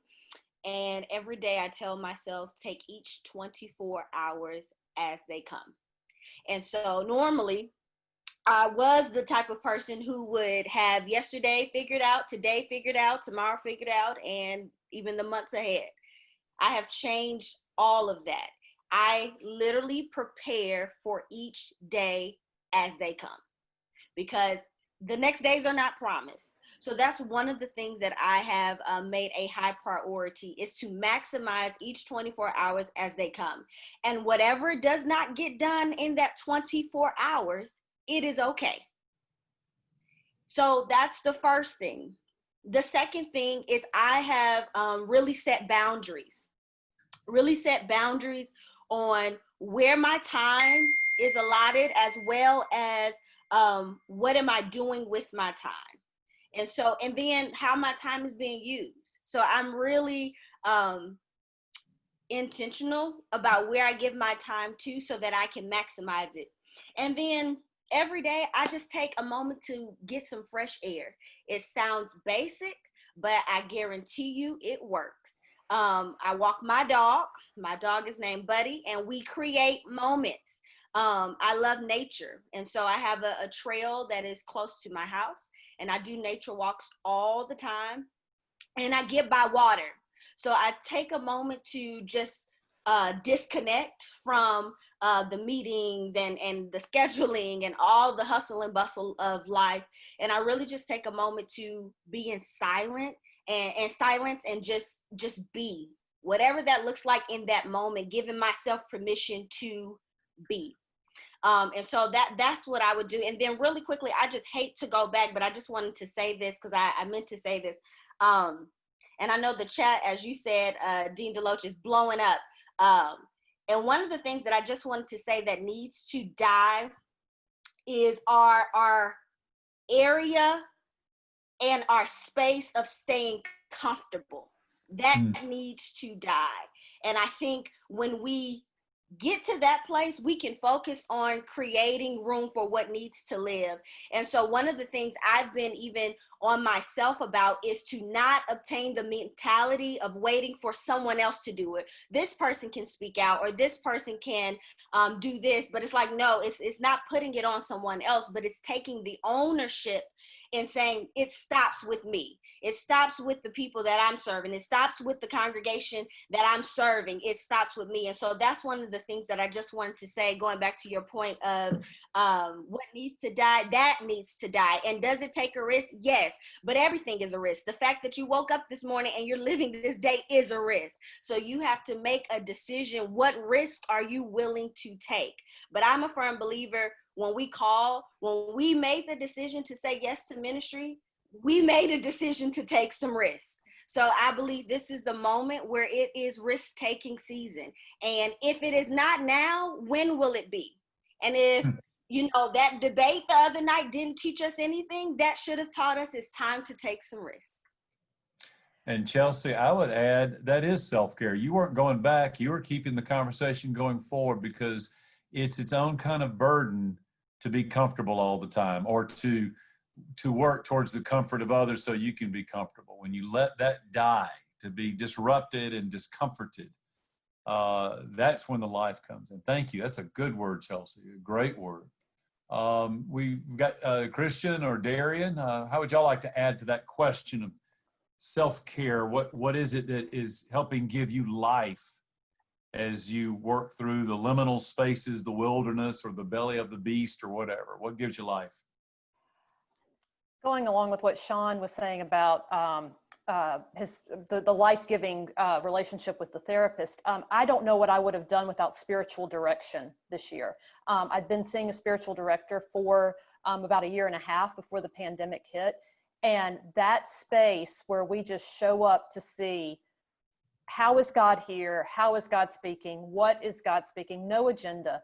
A space where I've said a few words that I can't say on here today, but I knew I could do that and not get in trouble. And just to be able to open the scriptures and be with them, and in that anam cara relationship with somebody, that soul friend. So that's one way. And the other gift that I found this season was actually a podcast called The Lazy Genius Way. And I share this with you because and there's a book that came out about a couple of months ago called The Lazy Genius Way as well. And the basic tagline of it is, be a genius about the things that matter and lazy about the things that don't. And after I discovered that became, in my morning ritual time with the Lord, I sat down and said, okay, what matters? you know, what do I need to be a genius about? What do I need to be lazy about today? And I made myself not put more than one or two things on those lists. And that was a transformative process to keep the weariness at bay. The weariness is there, but those simple questions brought me back to what was important. I'll say, you know, when it comes to Sabbath, I've become a very good teacher of the concept because I've been so deficient in executing it. So I teach it so much so that I can actually internalize what I'm teaching because I'm a workaholic. That's what I do. You know, I started the faith community. I have a clothing business. I have a podcast. I just released a book all at the same time this stuff is running. So for me, the main thing I want to say today is schedule time with yourself and make that time sacred. I say that because I live by my calendar. So when people contact me about a meeting or a fitting or an interview or a podcast, there is time blocked out on my calendar where I'm booked. But guess what? I'm booked with myself. And if I tell you I'm booked, that's all you need to know. Hey, can I meet with you at this time? I'm sorry, I already booked. I'm sorry, I can't do it at that time. Here's another time we might be able to meet. So we have to schedule time with ourselves and make that time sacred. What you do with that time is your decision because all of us have different ways where we take rest. I have a number of things that I do to take rest. I don't want to dictate what you should do with that time. I just want to say, take that time and make it sacred and tell people no. Any closing thoughts from our panelists? You may have seen something in the feed, in the chat feed, or something that you feel like has gone unsaid.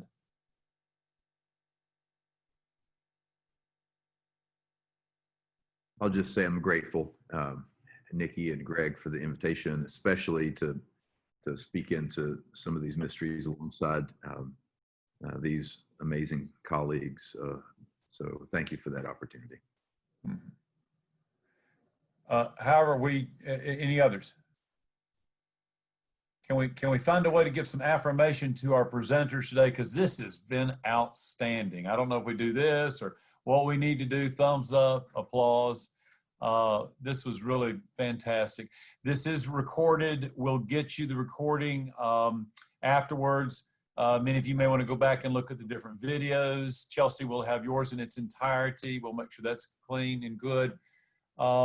One final wrap up is please remember, for those of you that might be interested in continued degree work, whether it's master's level or doctoral level, there's things embedded in the chat section. We'd love to talk with you more about that.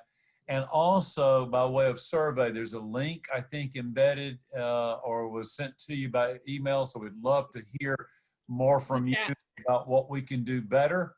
Nikki, do you have a comment about that? I just put it in the chat. I will also include it in an email to you all later, but it is a short survey, 6 questions, and 3 of them are select. One of them just needs a word or two. It'll take you just a moment if you don't mind. Someone asked a question, when can we do this again? Glory, funny you should ask that. We're going to start, because this is forcing McAfee also to look at new things. And so we've always been restricted to time and budgets, but this doesn't cost a whole lot. So we're going to look at, on a regular basis, doing things that will bring us together, whether that's New Testament lectures or any number of our faculty engaging us. So stay tuned. We're going to find some more ways to help us as we become charged and commissioned to help others. Nikki, any other housekeeping matters? No, I'm so glad everybody was here and a part of all of this. Thank you to all of our presenters, and thank you to everyone who participated in the chat. It is rich. I'm going to go through and clean it up a little, but make sure that you all get back all the resources and the conversation that's there in the chat. my favorite benediction is not an original one. It's been used for a few thousand years. You can find it in the book of Numbers, but I leave you with: the Lord bless you and keep you. The Lord make his face shine upon you and be gracious to you. The Lord, Yahweh, lift up his countenance and give you the Lord's peace. Now go in God's peace. Amen and amen.